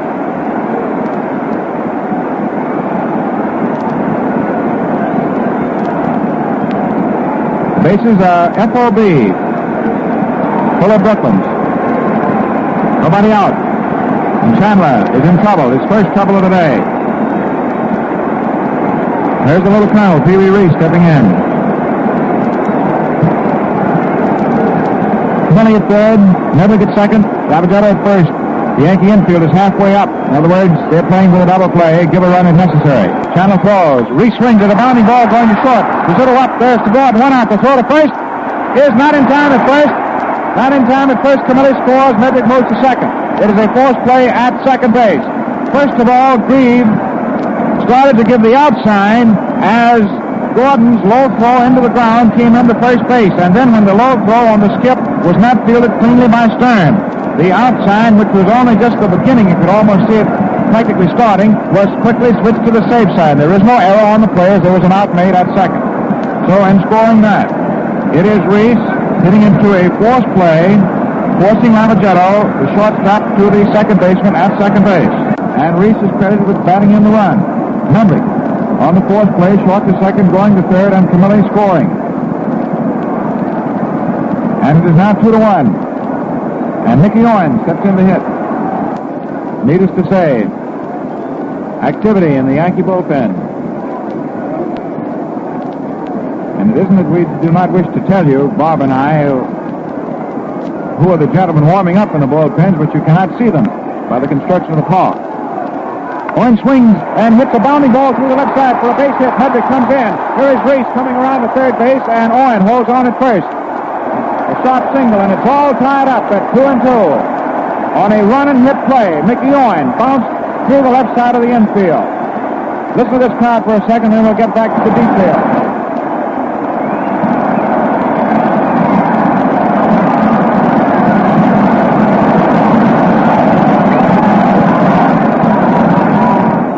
Ties it up. There's a constant roaring here, but we wish to go along. Mickey Owen on a 3-1 pitch. The Dodgers played the run and hit, which is not the same thing as the hit and run. On the hit and run, the batter has to go after the pitch no matter where it is. But with the count 3 balls, 1 strike, Owen had the alternative. Reese was going on the tapered motion of Chandler's right arm. But had the pitch been in Owen's judgment outside for ball 4, he would have taken it. But when Reese broke and came for second, shortstop Rizzuto started in to cover second base. Owen hit the 3-1 pitch right where the shortstop had been, through the left side of the infield to score Medrick, and Reese, of course, with the running impetus, easily made it around the third base. So Dodgers are still at first and third, and Wyatt is batting for himself. And it's a brand new ball game, all tied at 2-2. And Wyatt is a good hitter up there. DeRosa just talked to him a moment ago. Chandler throws. Wyatt swings and fouls it back, and his bat spins out of his hand as Wyatt was sort of flipping at an outside pitch. Dickey again walking halfway out to the mound. And Mickey Owen, who drilled a triple to get in the first Brooklyn run yesterday in the fifth inning, singles to the left side of the infield. Same direction he hit the triple, by the way, yesterday, to get in the Brooklyn second run in the tying run. And everything is now even once again. And Wyatt, who was in trouble in the second inning, and in the third inning, and in the first inning, and in the fourth inning. In fact, Wyatt's been in trouble all the way. Now he's up there hitting, and Chandler for the first time is in trouble. Mickey Owen off first, Reese off third. Wyatt swings at the bounding ball to second. Gordon up with it to throw to Rizzuto. In time for one, in time for a double play. And the Yankees close it out with a double play and keep it even Steven at 2-2. And so that battle rages. Gee, this is great baseball. Wyatt slapped a sharp slasher down toward second. And that was the flawless Joe Gordon up with it. His throw to Rizzuto was high and was to a degree faulty, except that Rizzuto, like an India rubber man, took it on the bounce, then got off the bag and threw on over to first, and Wyatt was double. The second baseman to the shortstop to the first baseman. Mickey Owen, of course, was gotten as the first one of the two in the twin killing. And so that's two BPs that Gordon has started. And for the Dodgers, 2 runs to get them even in the top of the fifth inning. But their big inning was stopped just short of major proportions as, again, a BP jumped up. So it is 2 runs for the Dodgers on 2 hits. There was 1 man left.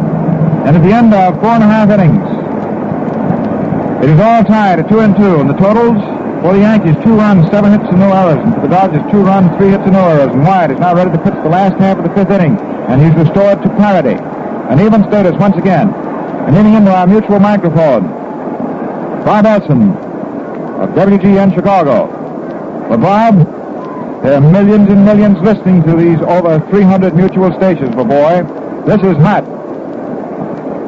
Thank you very much, Red. Nice going. Fans, this, I don't have to tell you, it's been the kind of a ball game I can easily understand has kept you right close to your radio. And believe me, it's kept us up here in the press box right on the edge of our chairs. It's been that kind of a game, and now it's tied at 2-2 as we go into the last half of the fifth inning. And it is anybody's ball game, with both of these pitchers, Whit Wyatt and Spurgeon Chandler, both doing a swell job. So we have a tied-up ball game as Red Rolfe steps up, having 1 hit today and 1 hit yesterday, giving him 2 hits in the series, a left-handed hitter to face Whit Wyatt. Whit Wyatt gets all ready again. Here's the next pitch, and there's a swing and a bouncing ball down to Camelli. It should be an easy play. Dolph makes it himself, and Rolfe is out to Camelli unassisted. So there's 1 gone now for the Yankees in their half of the fifth inning with the score tied at 2-0. That's the second successive time, by the way, that Rolfe has bounced out to Camelli. Now it brings up the right fielder Tommy Henrik, who walked the first time up, doubled the second time up for his first hit in the series. And his hit was a beauty, a nice line drive down the right field line. Tommy up in there kind of crowds that plate. He doesn't move that bat around very much. The outfield moves back about 15 feet for him. Here's the first pitch from Wyatt, and it's very low for a ball. Dave Pinelli went down low, the umpire back at the plate to watch just the way that ball broke in. And it's ball 1 for Henrik. Whitlow has the sign again. Here's the next pitch, and it's a slow one. A beautiful change of pace in that one. Baby to be slow up. And that ball just hung in the air as it came in there for a perfect strike. Right in around his knees. Ball 1 and strike 1 for Henrik. Whitlow's winding up again. Here's the next pitch, and he swings at a slow ball and hits a high fly ball to center field. Reeser should have no trouble with the ball. He's right under it, and he caught it for the second out. Tommy Henrik flied to Reeser just a bit off line in center field, a bit toward right center. So there's 2 gone, and the next batter is Joe DiMaggio. DiMaggio, who did nothing yesterday, although he was robbed of a couple of hits on great fielding plays, one by Medwick and one by Reese, hit into a double play the first time up today, and the second time he walked. Here's the famed Yankee Clipper up in there now batting with 2 out and nobody on. The ball game all tied in the last half of the fifth. The Dodger outfield pulls way around to the left for him, and the left fielder Medwick is plenty deep. The first pitch is a strike. Gets right across his knees. It's called. That was a sharp curve in there right over the outside corner, knee-high to DiMaggio. DiMaggio, feet wide apart, stands there, brings that bat around slowly. Not much lost motion with Joe. Here's the next pitch. It's a fastball. It's under his chin. Backed up, and it's 1-1. Joe DiMaggio, famed center fielder of the Yankees, batting in the last half of the fifth inning of the second game of the World Series. We're all tied at 2-2. Here comes the next pitcher slow, and he hits a high fly ball into right field. Walker's going to his left near the line. He caught the ball on the run, and it retires aside. And so it is 3 up and 3 down for the Yankees fans in the last half of the 5th inning. The score is still tied at 2-2, and that is the end of the 5th inning. Brooklyn's Leo DeRocha really talks it up inning after inning. And users of the Gillette Tech razor talk it up too, and plenty. Yes, sir, you're in the groove for shaving comfort when you use that Gillette Tech and the Gillette Blue Blade. In fact, you can bet your bottom dollar on that. Just try the new World Series Tech. 49 cents complete with 5 famous Gillette Blue Blades. The 6th inning and Bob Elson. Now the Yankees are out there in the field, and for those of you who might be tuning in right now or want to check out over your scorecard, let's take a look around that Yankee lineup again. In left field, of course, is Charlie Keller, the strong man. In center field is Joe DiMaggio, and in right field it's Tommy Henrik. At third base it's Rolf, the shortstop Rizzuto, the second baseman is Gordon. And I thought that the play that retired the side in the first half of the 5th inning, Gordon to Rizzuto to Sturm, was one of the finest double plays I'd ever seen. Boy, those boys really had to whip that ball around. We're going into the last half of the 5th inning. First man to bat for Brooklyn is Walker, who's been up twice today. He was called out on strikes the first time, and he bounced out the second time. He's still shooting for his first hit in the series. Strike gets right over the outside corner, waist high. Here's a fellow who not too much can be said about the great part he contributed to that Brooklyn drive this year. Dixie Walker. Walker, too, doesn't have any funny motions up there in the batter's box. You know, there's a lot of batters that we see during the course of the season, kind of jittery, wave that bat around a lot, but most of these hitters are pretty solid up there. There's a ground ball right at the second baseman, Gordon. He backs up, almost lost his balance, and Sturm was pulled off the bag, taking his throw, and Walker is safe. Walker is safe at first. Gordon backed up for that ground smash. He almost lost his balance. He straightened up and he threw to Sturm. Sturm made a reaching gloved hand stab of his throw to the right. And let's see what the official score is going to call it. Walker safe at first. It's an error for Gordon. His throw was just a little bit to the right field side, too far to the right field side of first base, and Sturm was pulled off the bag. That puts a man on first now for the Dodgers and brings up Billy Herman. And up twice today without a hit, and the first pitch is wide for a ball. Herman, too, is still shooting for his first hit in the series. The .285 for the Dodgers this year. And on first base for the Dodgers, and Billy Herman batting. Pitcher's all set. Here's the next one. There's a smash into left field. It's a hit by Billy Herman. And the runner from first base, a hit-and-run play going around to third. Billy Herman gets his first hit in the series. A shot ground ball between the shortstop, Rizzuto, and the third baseman, Rolf. It was a clean hit, fans, and it puts Dodger runners on first and third. And now we have a man on first, a man on third for the Dodgers, and it looks like we're going to get a new pitcher. That's all for Chandler.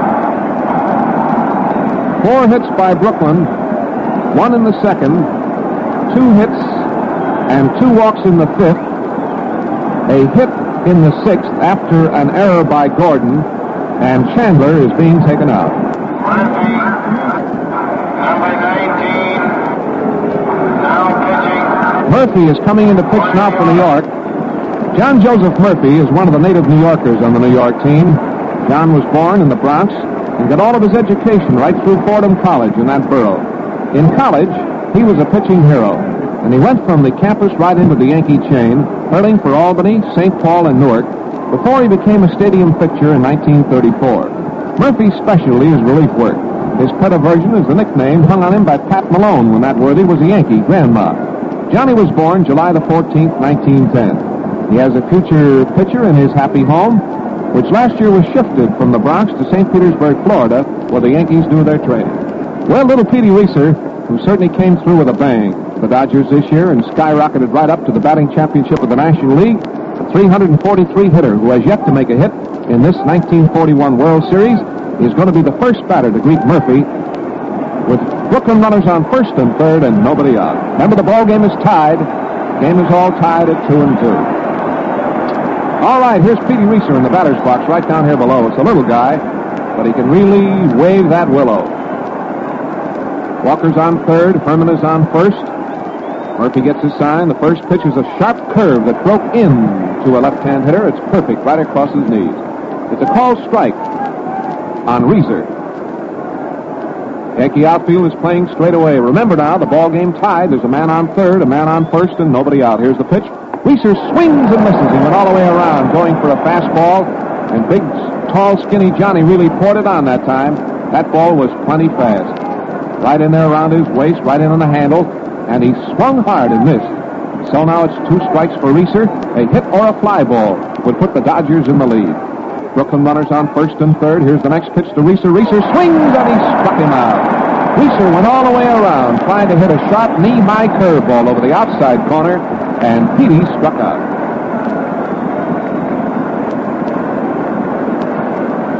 So that is a strikeout for Murphy, and it brings up Dolph Camelli. First time up, Camelli flied out to center field, and the second time up, he reached first for the first time in the series with a base on balls. Big gun in the Dodger attack all year. This big fella's plenty dangerous. Here's the pitch to Camelli, and he takes a fastball right across his chin, and it's ball 1. Man on first, a man on third for Brooklyn. 1 out. The ball game is all tied at 2-2. Right fielder Henrik is playing Camelli deep. So is DiMaggio in center field. Left fielder Keller is in just a foot or two, steps in just a bit.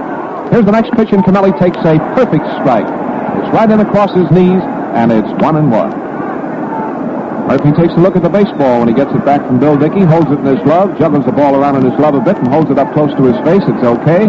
Camelli, a number 4 in the back of his gray uniform, right down here below us, swings that bat around. He swings, there's a hit into right field. The Dodgers go into the lead. Walker's scoring. Herman is running around to third, and he is safe at third. No play on Herman.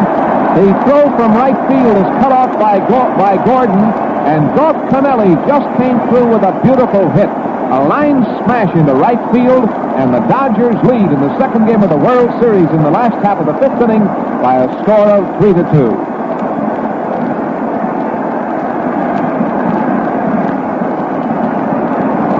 Well, Camelli finally got that hit. They came through with the hit right when the Dodgers needed it.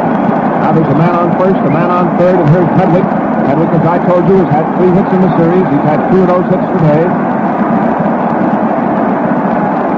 Score now is 3-2 in favor of the Dodgers.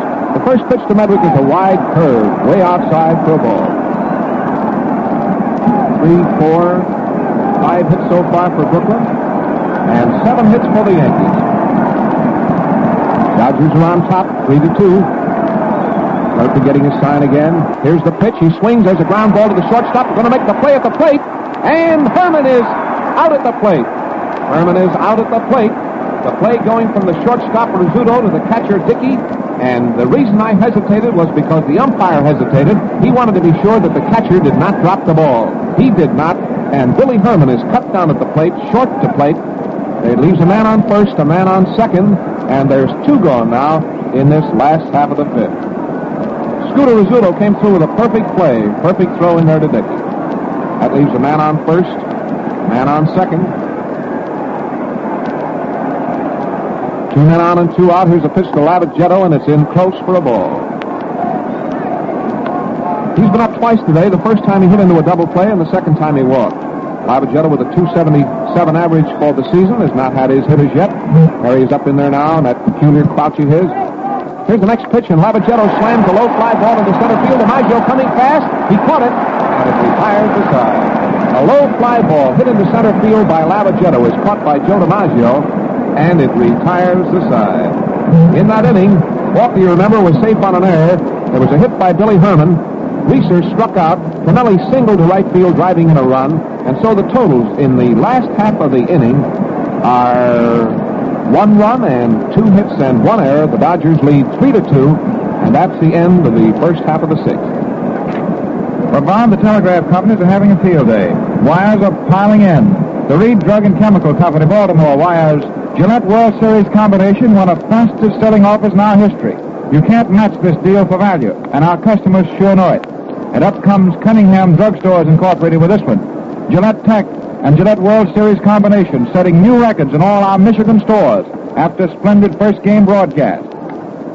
No wonder men are going for the Gillette offer by hundreds and hundreds of thousands.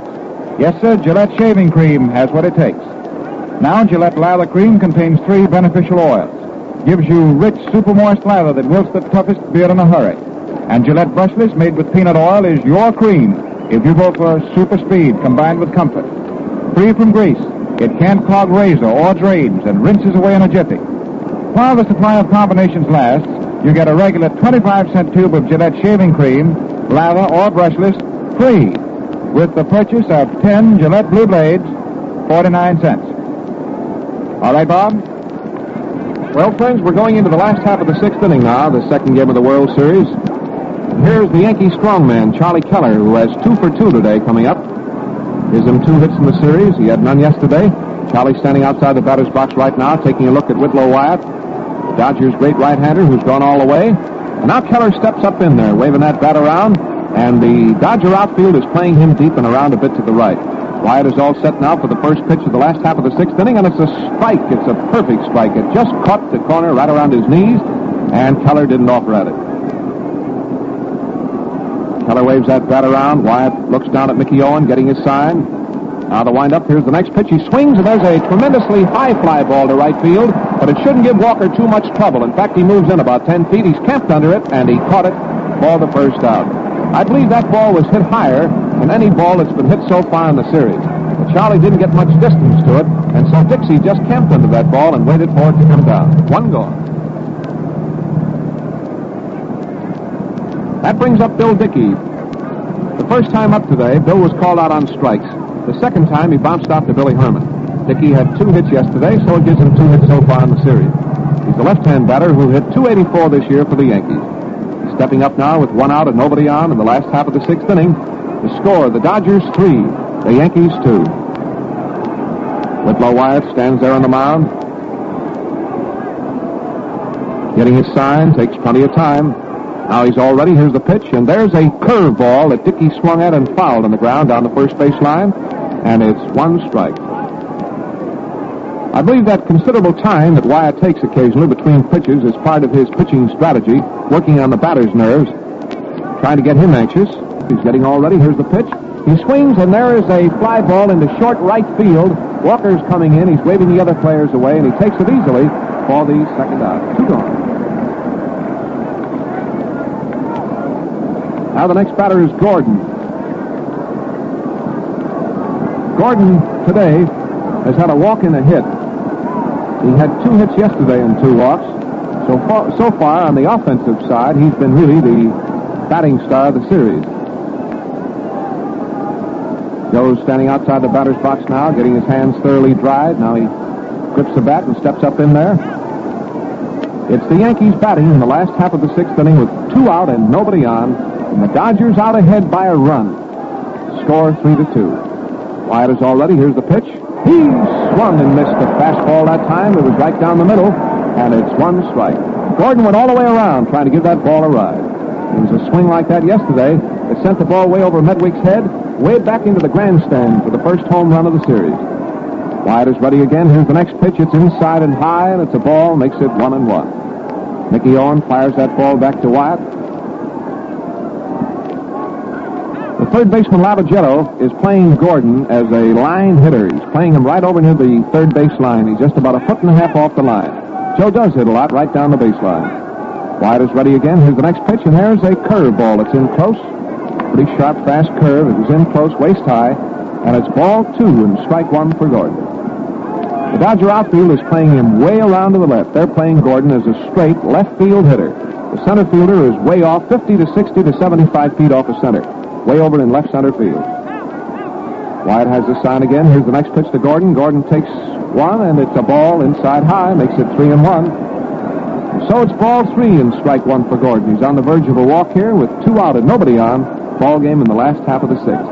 So far, the Yankees have drawn 1, 2, 3, 4. 1, 2, 3, 3 walks. 3 walks. Mickey Owen walks out and says something to Wyatt. Now he's coming back in behind the plate.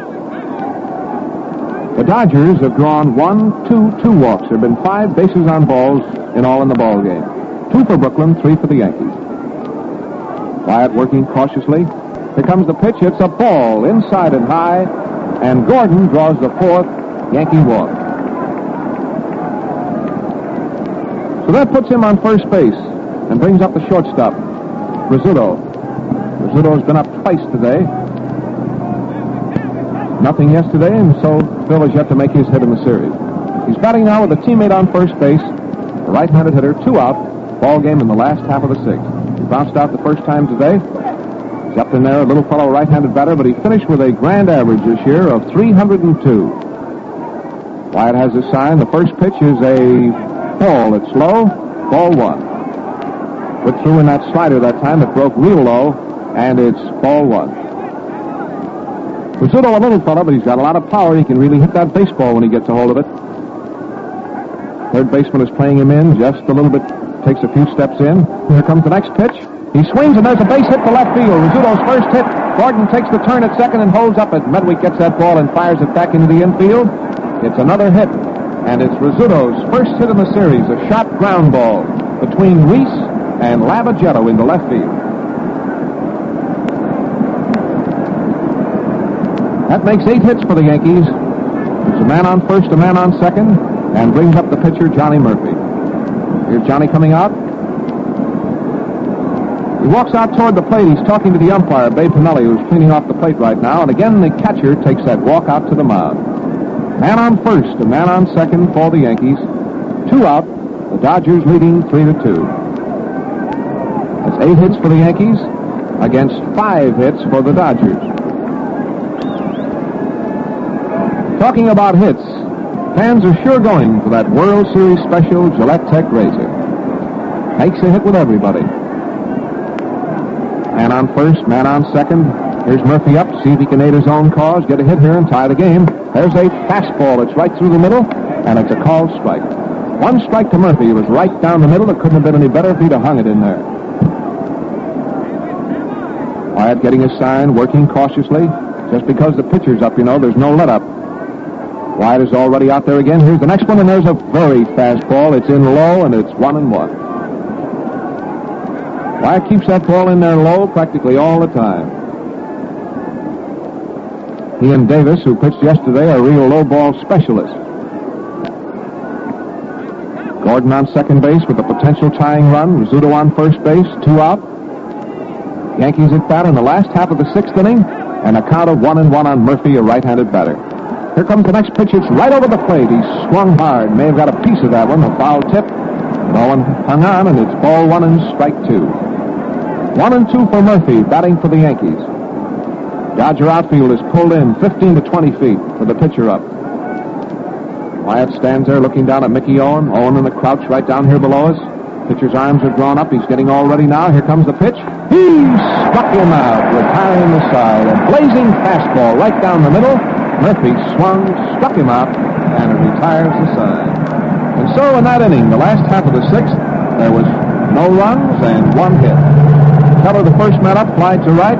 Hickey did the same thing, flying to Walker. Gordon drew a walk. Rizzuto got his first hit of the series, a ground hit into left field, and then the pitcher Murphy struck out. So it is no runs and 1 hit. And now the ball game, the second game of the World Series, is going into the first half of the 7th. It's getting just a little bit cool here in Yankee Stadium. I notice as I look around down the left here, in the left section of the stands, along the third base line, down here to the right from our mutual broadcasting booth, that yesterday, looking down into the stands, we could see that everybody was watching the game in their shirt sleeves. But it isn't the case today. Everybody has their suit coat on, and I notice, looking closely down here below us, that a lot of people have top coats on today. And so it is not quite as warm as it was out here yesterday, but it's a beautiful baseball day, and the crowd is certainly seeing a wonderful game.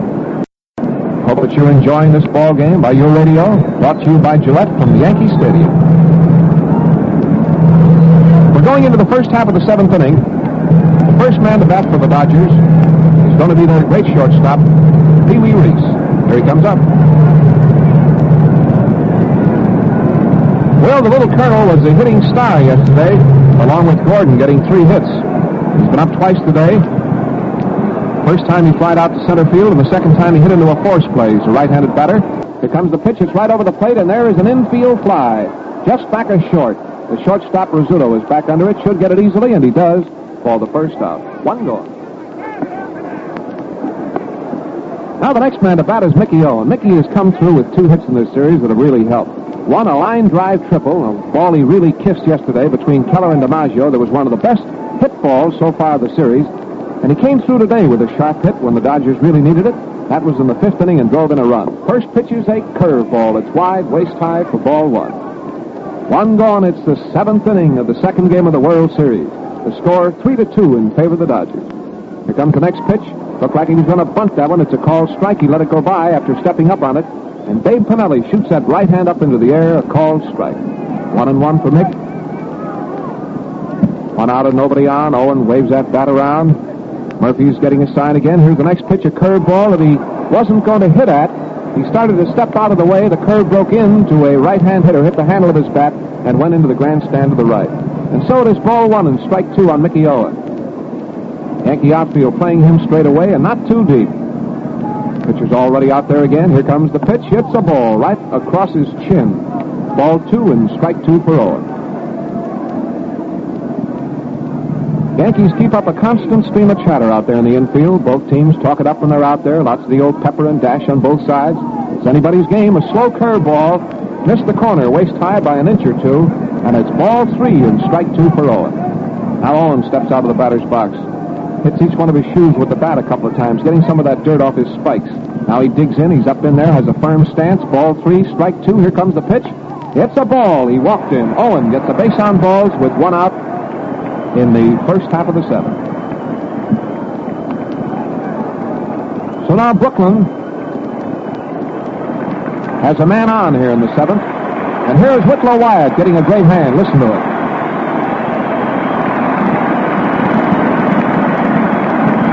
Whit Wyatt gets a nice hand from Dodger fans and Yankee fans alike.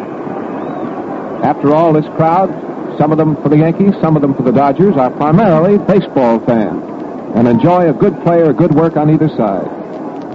Man on first base and Wyatt batting. The first pitch to Whitlow, he poked his bat at, attempted the bunt and missed, and it's a strike. Dickey was all set to fire that ball to first base. Wyatt turns around to talk to the umpire about that. The pitch was wide, but he poked his bat out at it. It's a strike. Dodgers have a man on. Murphy getting ready again. Here's the next one. It's wide that time. He shortened his bat as though he was going to bunt again, but the pitch was way outside, and it's 1-1. The Yankee infield pulls the expected shift, anticipating a bunt. Third baseman moving in. First baseman moving in. Second baseman moving over to cover first. The pitch is wide and high for a ball. Ball 2 and strike 1, and again, you notice that shift to the Yankee infield. Ball 2 and strike 1 for Wyatt. Teammate on first base and 1 out here in the first half of the 7th. Here comes the next pitch, and it's a ball high inside. Makes it 3-1. Wyatt saw that one coming in and just jumped right out of the batter's box, and it's 3-1 now for Wyatt. Wyatt been up twice today. First time he bounced out to Rizzuto, and the second time he hit into a fast double play. Here's Charlie Dresden, the Dodger coach at third base, coming down to talk to Wyatt. Standing alongside the plate. Now Charlie goes back to third, and Whitlow steps back into the batter's box. Owen on first base. Dodgers leading 3-2. Here's the pitch, and there's a strike. It's called. It's right over the heart of the plate, knee high. Murphy's only concern that time was to get that pitch in there, and he did. And it's 3-2 now for Wyatt. Owen edging off the first base. He'll probably go. Watch it. There he goes. Here's the pitch. He swung and fouled that ball back into the screen, and it's 3-2. With a count of 3-2, the batter on first base, Mickey Owen, broke for second base. Whitlow Wyatt fouled the ball back into the screen, and so Owen goes back to first. A new ball goes into play, and Wyatt's count is still the same, 3-2. 1 out. First half of the 7th inning of the second game of the World Series. Now Murphy's ready again. Here's the pitch. Strike! He struck him out. Throw to second. He is out at second base, and it's a double play. A perfect throw from Dickey to Gordon, and it's a double play, retiring the side. Whitlow Wyatt was called out on strikes, and Mickey Owen, going into second base on a very close play, one of the closest plays of the series, was called out. Dickey's great throw got there just in time to get him. I thought at first that he might have made it, but the umpire out at second base. Umpire waved him out, and so it retires the side. It's no runs and no hits. There was 1 walk in the inning. That is the end of the first half of the 7th. You're listening to the broadcast from Yankee Stadium of the second game of the World Series. This is the 7th anniversary of the Mutual Broadcasting System. This is WGN, the voice of the people, Chicago. Now we're going into the last half of the seventh inning here at Yankee Stadium in this ball game, which is still anybody's ball game. The actual score, the Dodgers 3, the Yankees 2. But just like yesterday's ball game, when the Yankees were out ahead, it's one of those kind of ball games, and it's one of those meetings between two teams in which anything can happen. Fans, let's not forget to put a few quarters and half dollars to work on something vital to all of us, the defense of our country. Buy a United States defense stamp today. Now the first man to bat for the Yankees, and because this ball game is being played in New York, actually going into the last half of the seventh inning, game being played in Yankee Stadium, the crowd that is pulling for the Yankees takes up the old chant and the staccato clapping, which you can probably hear through your radio, pulling for Sturm, the first man to bat, to get a base hit. We'll hear the same thing tomorrow over in Brooklyn for the Dodgers. The first man to bat, Sturm, is standing outside the batter's box, and he's watching Whit Wyatt get in his practice throws. Sturm has been up 3 times today. He struck out the first time. He went down swinging. The second time he was out, and the third time he smashed out a base hit, his second hit in the series. And so he has 2 hits so far in the series, and he's stepping up now for his 4th time today. Here's Sturm, a left-handed hitter up. Playing his first full year with the Yankees. Whit Wyatt is already out there again. Here comes the pitch. He swings, and there is a low fly ball down the left field line. It's foul, just outside the line. I was hesitating on the call because it was a low fly ball going down the line, and we had to wait to see the ball hit to know whether it was going to be fair or foul. You couldn't tell from looking at the ball when it was in the air. Ball 1 and strike 2 for Sturm, and here he comes back to the plate.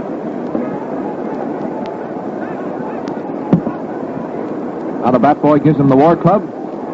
The catcher, Mickey Owen, is out on the mound talking to Wyatt. Here he comes back.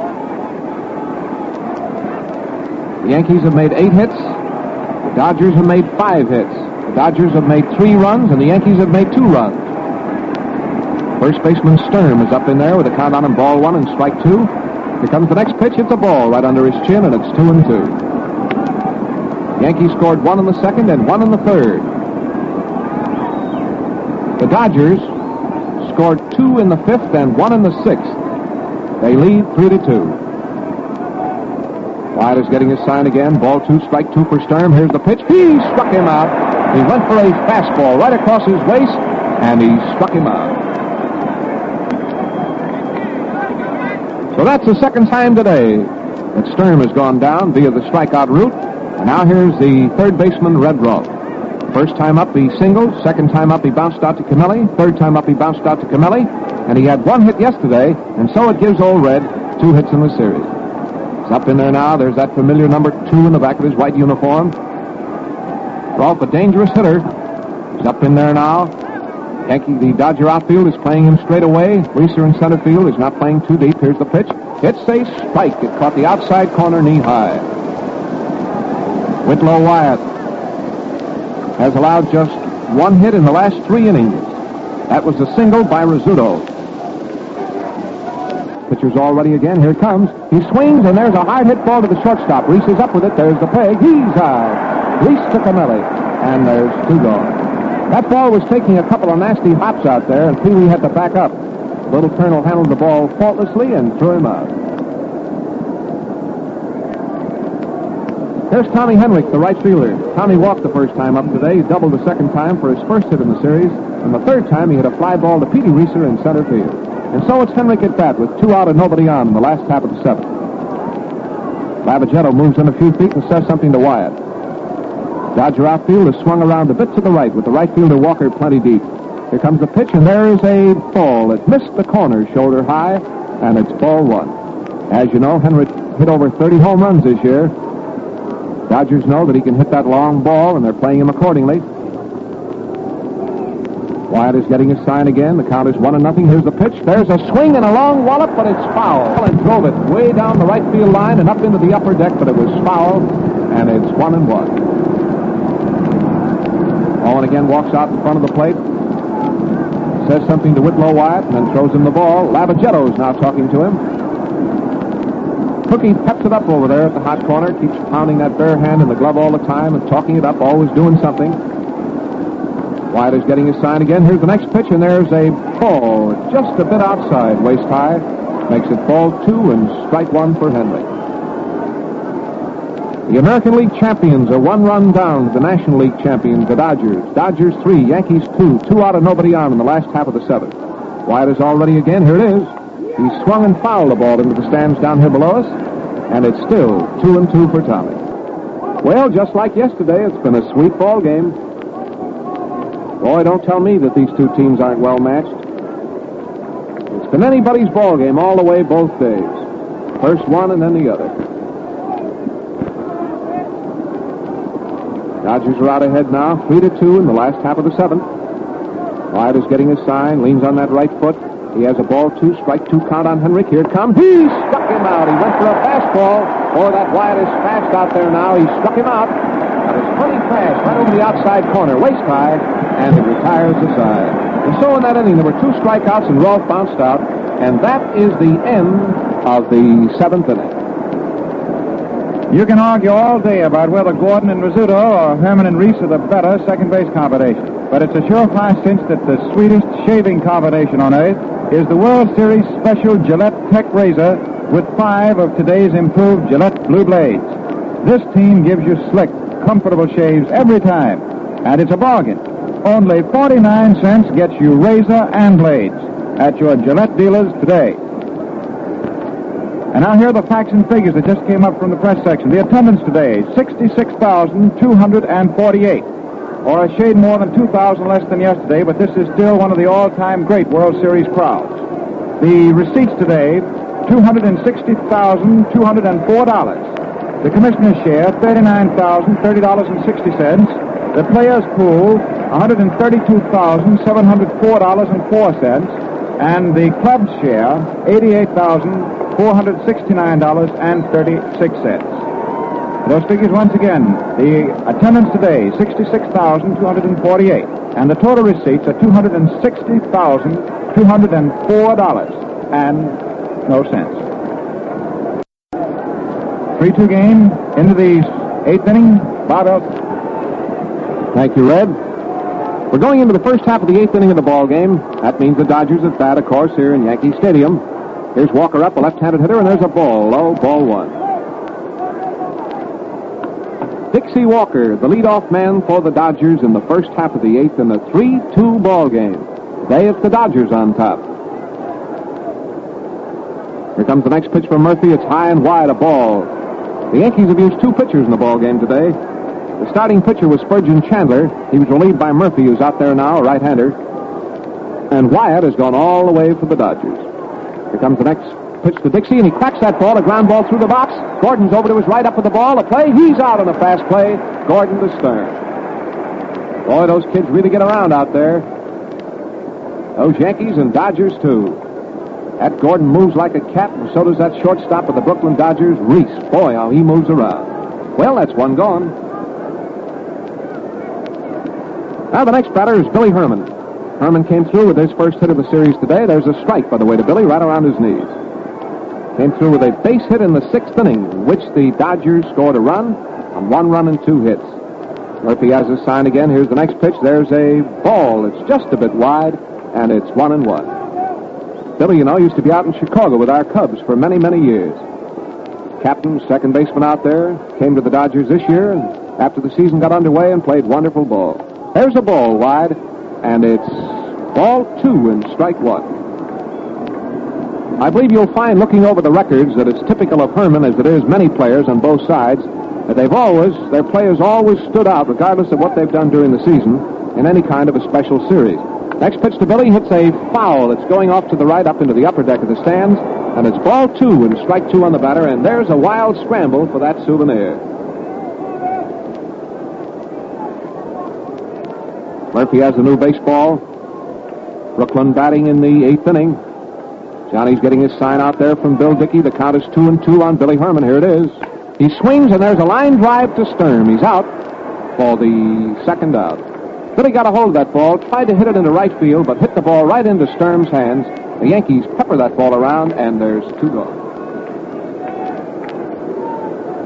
That brings up Petey Reeser, the Dodgers' great center fielder. He struck out the first time, he bounced out the second time, he struck out the 3rd time, and Petey, the National League batting champion, is still shooting for that first hit. Bats left-handed. He's up in there with 2 out. Here's the pitch. Ball. It's wide. Ball 1. Murphy, a right-hander on the mound for the Yankees. He's starting his wind-up again. Here's the next pitch. It's a strike. It caught the corner knee high, and it's 1-1.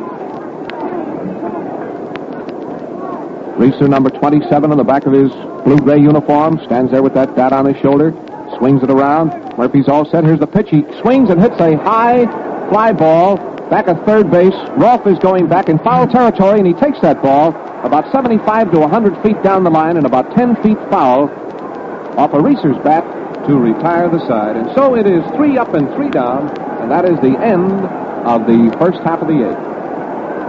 Whit Wyatt, who's been pitching a whale of a game for Brooklyn out here today, will certainly make the headlines in the baseball extras tonight. And it occurs to Bob and me that you fans might like to know just what Whit thinks about the new Gillette Tech razor. He says, on the level, I never knew how comfortable shaving could be until I tried the Gillette Blue Blade in that new Gillette razor you've been telling the world about. And fans, that goes for most every ball player I know. I feel 100% sure that you'll agree when you try the Tech yourself. Men, it has a solid bar guard that sets up whiskers as a barber does. Its non-skid tread protects you from nicks, cuts, and skeleton construction prevents clogging. So to enjoy entirely new shaving comfort and convenience, ask your dealer for the World Series special Gillette Tech razor with 5 Gillette Blue Blades, 49 cents. I miss my guess if you don't agree that this is the easiest shaving combination there is. Last of the 8th inning. Well, the first man to bat for the Yankees in the last half of the 8th inning, friends, is going to be the famed center fielder of the New York Yankees, Joe DiMaggio. Here's Joe outside the batter's box right now. Joe has been to bat today 3 times. First time he hit into a double play, the second time he walked, and the third time he flied out. Here's the pitch. He swings. There's a long fly ball to left center. Reeser's playing just right for him. He's under the ball and has it for the first out. Joe DiMaggio slammed that ball into left center field. Reeser was playing right in the perfect spot for him, and he pulled it down. So that's 1 gone, and now the Dodgers pepper that ball around that infield. Lavagetto to Reese, to Billy Herman, to Camelli, back to Lavagetto, and then Harry is walking over to the mound now, and he flips the ball to Whit Wyatt. Now the next man to come up is Charlie Keller. Keller singled the first time.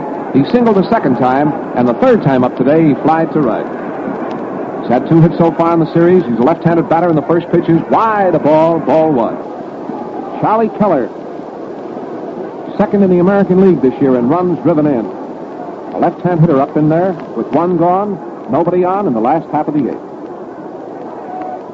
Wyatt takes a lot of time getting ready, so Keller starts to step out of the batter's box. Here's the pitch, and he hits a bouncing ball just behind the mound. The pitcher gets it, throws to first, and he's out on a fast play. Wyatt to Camelli. A bouncing ball in front of the plate. It bounced high into the air. It came down behind the pitcher. Wyatt could do nothing but wait for it. When he got a hold of that ball, he really fired that ball to first base, and Keller is out. 2 gone. Now the next batter is Bill Dickey. Dickey's been up 3 times today. The first time he was called out on strikes. The second time he bounced out, and the third time he flied out. And if you're keeping the scorecard, I think you'll find that to be the case. Bill had 2 hits yesterday. He has no hits today, so that gives him 2 hits for the series. 2 out and nobody on in the last half of the 8th inning. Bill Dickey up in there. Whit Wyatt stands there on the mound, his right foot forward. Now he's starting his windup. Dodger outfielder straight away. Here's the pitch. It's a ball wide. Ball 1. Too far outside. Dodgers are playing Dickey back in the infield. The shortstop, Reese, is back on the grass. The second baseman, Billy Herman, is way back on the grass. He's already out there again. There's the windup. Here comes the pitch. He swings. There's a ground ball to the shortstop. Reese is in, fumbles the ball, recovers, throws, too late. Throws the ball badly to first base. It goes into the box seats, and it's 2 errors, I believe, on the play for Reese. Let's wait till we get the call from the official scorer. The ball bounced into the stands, and I believe that Reese will be charged with a double error. First for missing the ball, and second for throwing the ball into the stands, giving the batter an additional base. We'll check, however, fans, so don't mark your scorecard until we double check it. That's it. It's a double error. Reese gets 2 errors on the play. First for fumbling the ball to give the batter life in the first place, and then he gets an error for after picking the ball up, throwing the ball over Camelli's head into the box seats right alongside the Dodger dugout. Now, DeRocher is out there talking to Wyatt. This has happened after 2 out.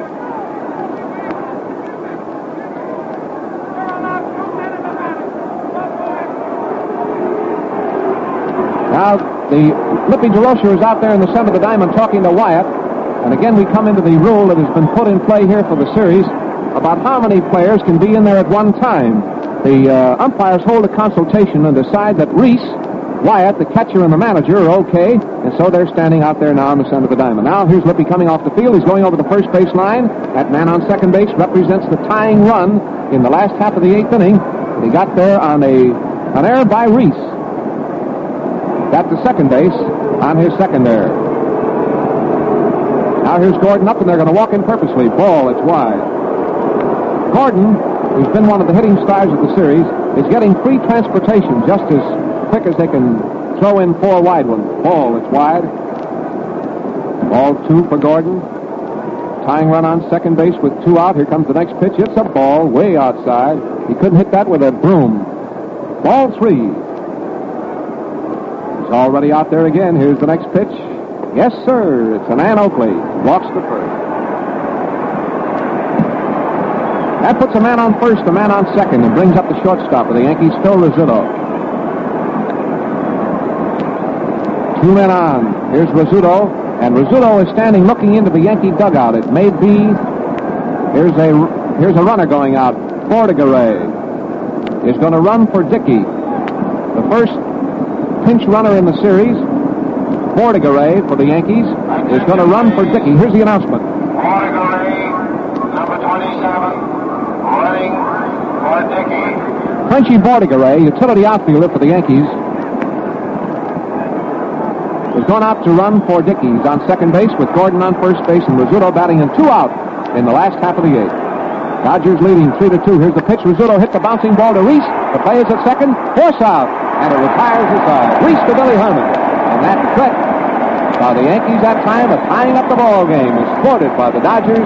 They lead 3-2 at the end of 8 innings of play.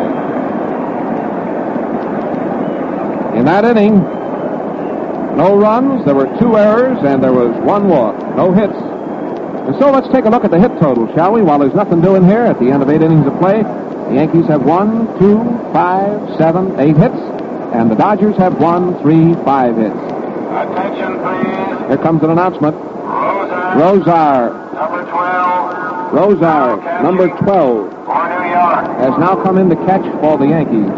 Rosar this year appeared in 67 games.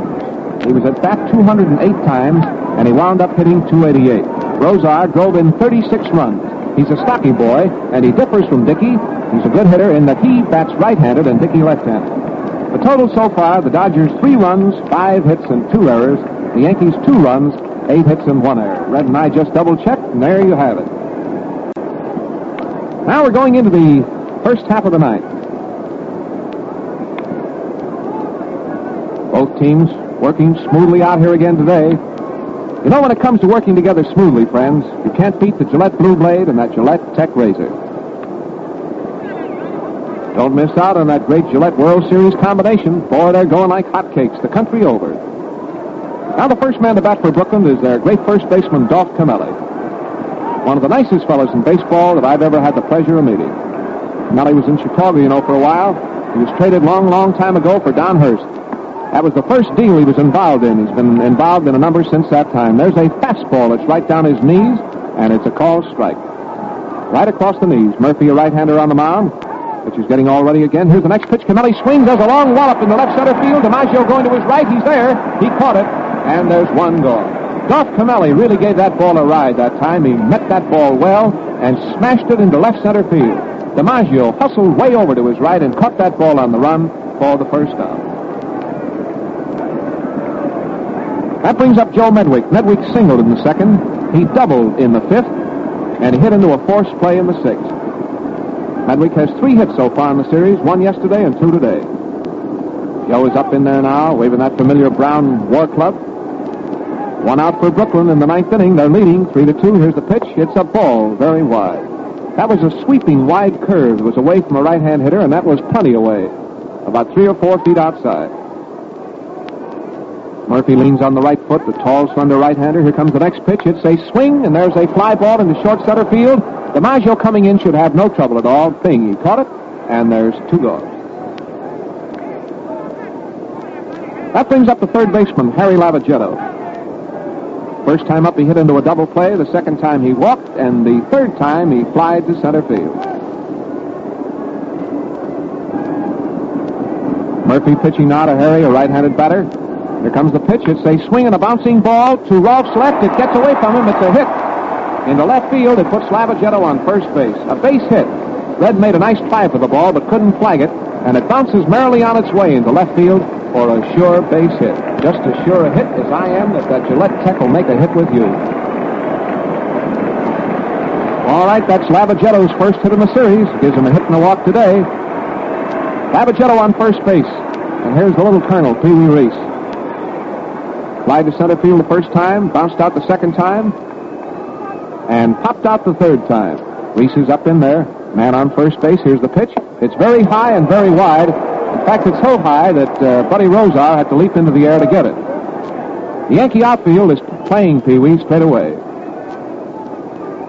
He's a little man, but he's a lot of baseball player, this kid.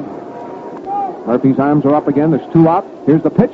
It's a ball. It just missed the corner, waist high, and it's ball 2. Boy, this has sure been an exciting game. We certainly hope that you've enjoyed it. Don't forget game time tomorrow, same time, 1:15 at Brooklyn. Getting all ready. There's the runner going down. There's the swing and a bouncing ball to Rolf. He's up with the ball. There goes the peg. It's close. He's out in a very close play. Rolf to Stern. Rolf fumbled that ball, but recovered in time to get Reese at first base on a very close play and to retire the side. No runs and 1 hit. That's the end of the first half of the ninth. We're going into the last half of the ninth inning. It's the last chance for the Yankees in this, the second game of the World Series. Score, Brooklyn 3 and the Yankees 2. Well, the Dodgers are going out onto the field. There's Medway picking up his glove, going into left field. Reese going to center field, has his cap off. He's adjusting his glasses right now. There's no sun right now, but the boys put the glasses on anyway. Walker has his back to us, showing up that number 11, walking into right field. Camelli standing on the bag at first. Herman is right behind the bag at second. Reese is just going out, and Lavagetto is standing in on the grass at third. Number 3, batting for Murphy.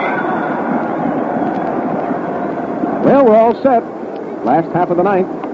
As you know, if the Dodgers win this ball game, it ties up the World Series at a game apiece between 2 wonderful, evenly matched teams.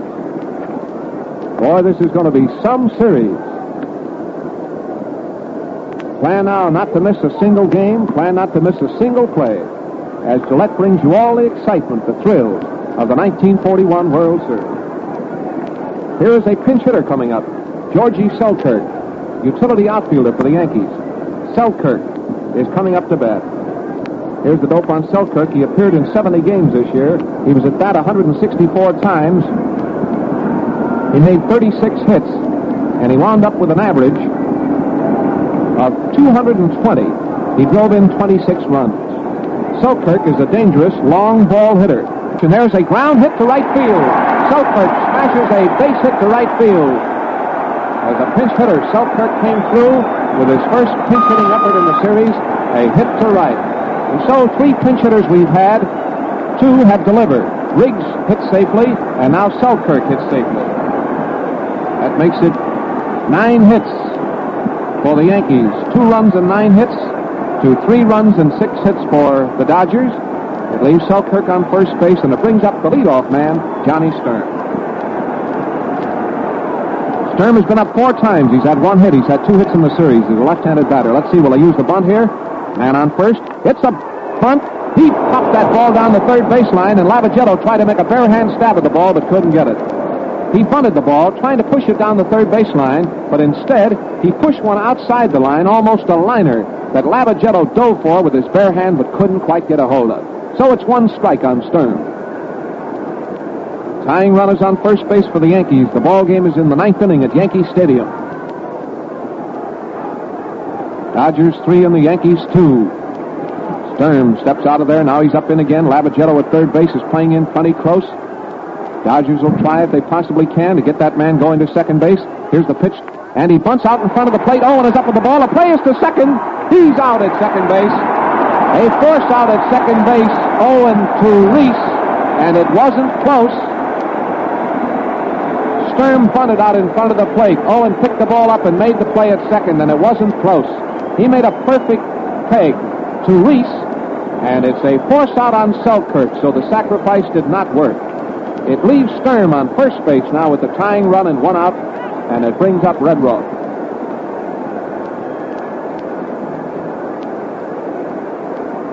Here's Rolfe. Hit safely the first time, bounced out the second time, bounced out the third time, and bounced to the shortstop the fourth time. Redroth batting for the Yankees. Teammate on first base with the tying run. Second game of the World Series, the Dodgers lead. The Yankees putting on their ninth inning stand here at Yankee Stadium. And this great Yankee team is the kind of a team you can't count out, just like the Dodgers.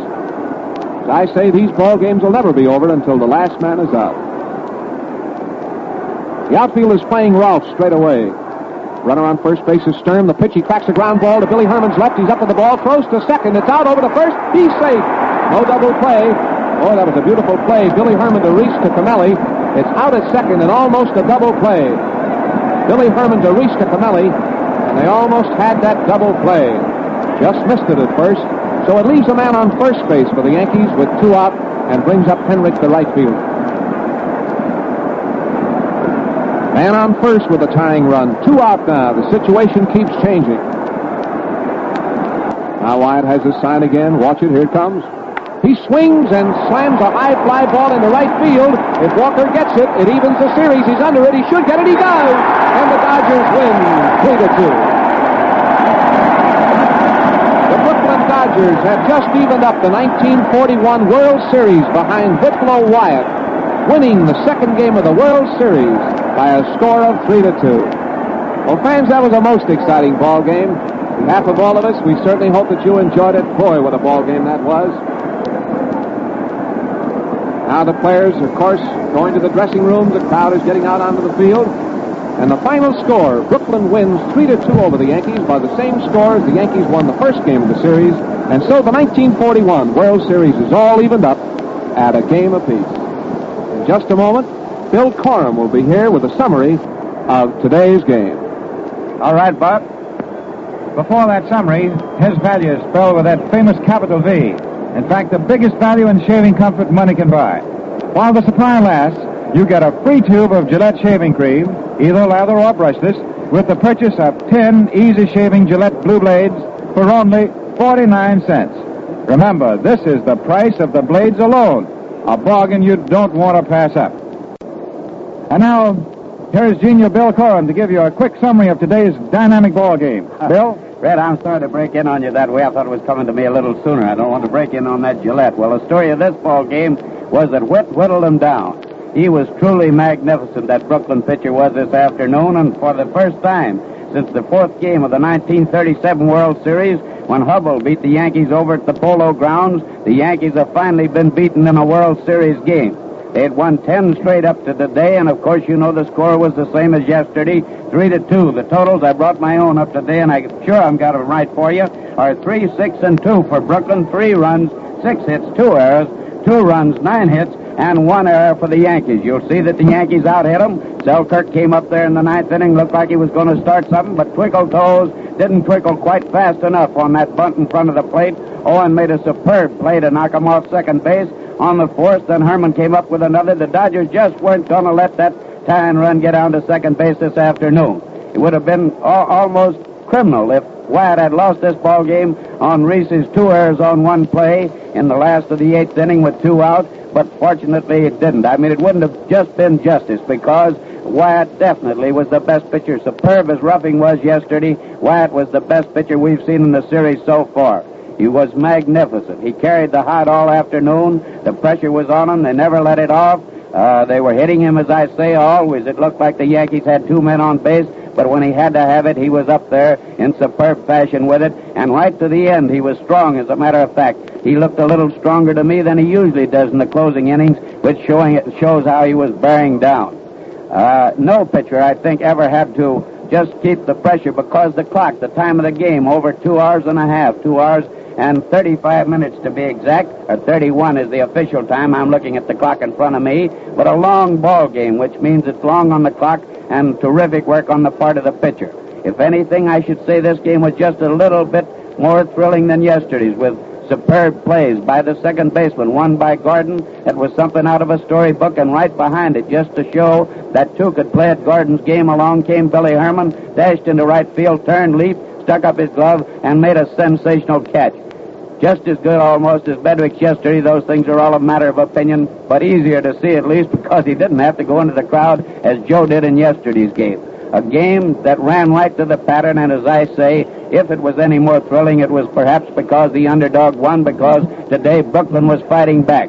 If they had to go over the river to Ebbetsfield tomorrow 2 games behind, an awful lot of folks would have thought, well, it's going to be another one of those Yankee sweeps 4-0. We don't know what it's going to be, and we're not going to try to tell you. It's too tough to guess. When any ball club can get against the other one, there's a 1-run margin. Anything can happen. But we do know that it certainly is not going to be now a 4-game sweep, and Brooklyn is in there fighting as they've fought all season long in the National League, and so, of course, are the Yankees. Fireman Johnny Murphy of Fordham, called Grandma by the Yankee players, did a magnificent job of relief pitching when he came in there for Chandler, and I want to say on Spurgeon's behalf that his going out of the game was not entirely his fault, but that same Gordon who made the magnificent play started that inning with an excusable error on a bad hop ground ball off Walker's bat and got Chandler in the trouble that finally took him out of the game.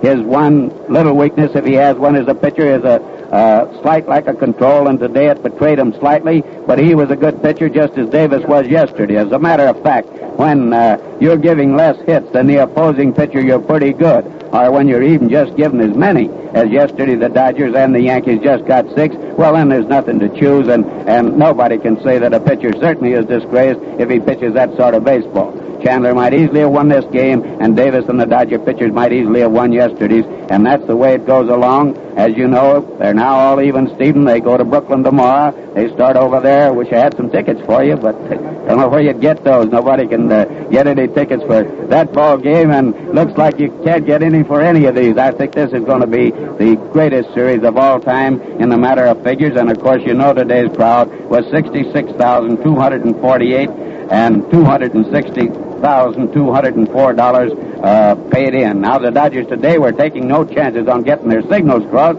You couldn't second guess them today because they went right out there and put their arms around one another and told them what they wanted to do. And the batter would walk out and walk down to Charlie Dressner up to DeRocher, so that they took no chances. And, of course, I guess there might be a little second-guessing on McCarthy about letting Murphy bat there when the Yankees had 2 on, but that's still strictly the second guess. Murphy hit for Murphy and was all right. He was a great pitcher, and the Yanks still had plenty of time if Wyatt hadn't been a greater and really a superb pitcher today. And now I'm going to turn you back to my good friend, the old redhead Red Barber. All right, thank you, Bill. And so once again, very quickly, it was Brooklyn 3 runs, 6 hits and 2 errors with Wyatt the winning pitcher, and it's the first game he's ever won at Yankee Stadium, and what a time to do it. And for the Yankees, their first defeat in their last 11 World Series ball games, 2 runs, 9 hits and 1 error, and for Chandler pitching in his first World Series ball game, he's charged with the defeat. The 3 runs were charged against him, and as Bill pointed out, the run that was the winning run was put on Maliero and cannot be scored as an earned run. Nevertheless, it was the important run, the vital run, the pivotal run. 3-2, favor the Dodgers. Everything is even, Stephen, and we invite you to tune in tomorrow at 1:15 Eastern Standard Time when Bob Elson, Bill Corum, and I will be with you again for the 3rd game of the series to be broadcast from Ebbetsfield in Brooklyn through the courtesy of the Gillette Safety Razor Company. This is the 7th anniversary of the Mutual Broadcasting System. This is WGN, the voice of the people, Chicago. Due to the World Series today, Painted Dreams, sponsored by Procter & Gamble, was heard at 12:45. Front Page Farrell, sponsored by Anison, was canceled today, and the Wheatina Playhouse follows shortly on WGN.